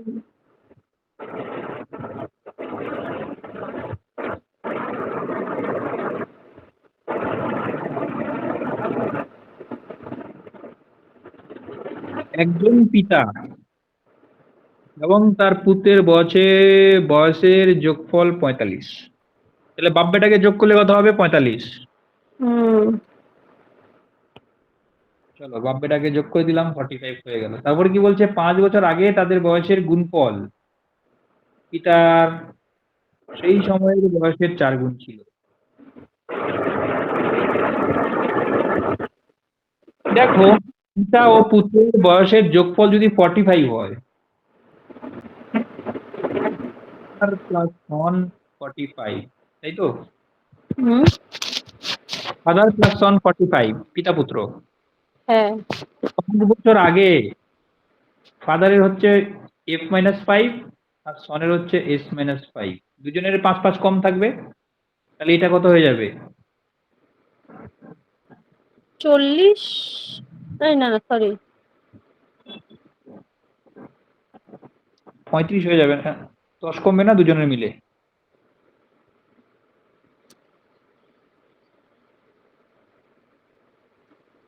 5 বছর আগে বাপের হবে f-5, পুত্র হবে s-5। তাহলে দুজনের সমষ্টি কত হবে? 35 হবে। 35 10, হ্যাঁ কনসেপ্টটা বুঝতে পেরেছো? দুজনের হ্যাঁ 5 হ্যাঁ 5 করে কমলো, তাহলে 10 বছর কমলো আলটিমেট। এবারে এই 35 বছরটা কি বলেছে? বলছে 5 বছর আগে তাদের বয়সের গুণফল, তার মানে বাপ আর বেটার গুণফল হচ্ছে এটা, সরি যোগফল এটা, তাই তো? হুম। বলছে তাদের বয়সের গুণফল, তাদের বয়সের সেই সময় বয়সের 4 গুণ ছিল। সেই সময় তাদের বয়সের গুণফল পিতার সেই সময় বয়সের 4 গুণ ছিল। তাহলে তখন বাপের বয়স ছিল f-5, এটার 4 গুণ, কি হবে? পিতার বয়স আর পুত্রের বয়সের গুণফল। বুঝতে পেরেছো? বাপের বয়সটাকে 4 দিয়ে গুণ করবে, সমান সমান হবে বাপের বয়স আর পুত্রের বয়স। বুঝলে? বুঝলাম। কি বললেন? 5 বছর আগে তাদের বয়সের গুণফল। তাদের বয়সের গুণফলটা হবে বাপের বয়সের 4 গুণ। বাবার বয়স কত? এই যে f-5, বাপের f-5, পুত্রের হবে s-5, এই দুটোকে যদি গুণ করো তাহলে f-5 ইন্টু 4 হবে। বুঝতে পেরেছো? কিছু বুঝলে বলো। লাস্টে এসে বুঝলাম না। লাস্টে এসে 5 বুঝলে না? বছর আগে এদের 5 বছর আগে বয়স হচ্ছে 35 ছিল এদের টোটাল।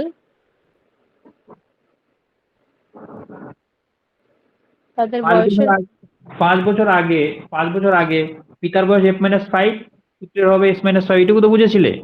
হুম। এটা 5 বছর আগের বয়স দুজনের। হ্যাঁ। এবার বলছে 5 বছর আগে পিতার যে বয়স তার 4 গুণ। তাহলে পিতার বয়সকে 4 দিয়ে গুণ করো। পিতার বয়সকে যদি 4 দিয়ে গুণ করো কি হবে? f-5 ইন্টু 4, এটা সমান সমান কি হবে? পিতার আর পুত্রের বয়সের গুণফল। বুঝতে পেরেছো বলো? -5। ইন্টু s-5, মানে বাপ আর বেটার বয়সটাকে গুণ করে দিলাম, হুম। ইকুয়াল টু হলো বাপের বয়সের 4 গুণ। বুঝলে? বাবার বয়স হচ্ছে 4 into F minus into F minus f-5, 5। তো এক্স্যাক্টলি। এখান থেকে কারটা বের করব? এখান থেকে কাটাকাটি করতে হবে আর ওইটাকে কাজে লাগাতে হবে, যে একটু আগে করলাম না, 35। f plus s equal to 45, তাহলে ইকুয়েশন ছিল, এস এটা এখানে মাইনাস কাজে লাগবে। সমান সমান এটা এটা কাটবে, এটা 4 বেরোবে। এস যা খুশি সমান করো আর সমান এটাকে কাজে লাগাও, দুটো ইকুয়েশন কাজে লাগিয়ে f আর s এর ভ্যালু বার করো। এস সমান সমান 9 বেরোবে প্রত্যেকে f সমান সমান 9 বার করে দেবেন। এইখান থেকে। F minus 5 into S minus 5 equal to 4, 4 into F minus 5। তো এফ মাইনাস 5 উভয় দিক থেকে কেটে গেল না, এস মাইনাস 5 ইকুয়াল টু 4। তাহলে এস ইকুয়াল টু 9 বেরোচ্ছে না? কেটে দিচ্ছে, তাই তো? তাহলে s-5 ইকুয়াল টু, হ্যাঁ s হয়ে গেল 9 হয়ে গেল, তাই তো? তাহলে হুম। s যদি 9 হয় তাহলে f কত হবে? 36। কারণ 36 আর 9 মিলে 45 তো। হ্যাঁ। তাহলে 36 হবে অ্যান্সার।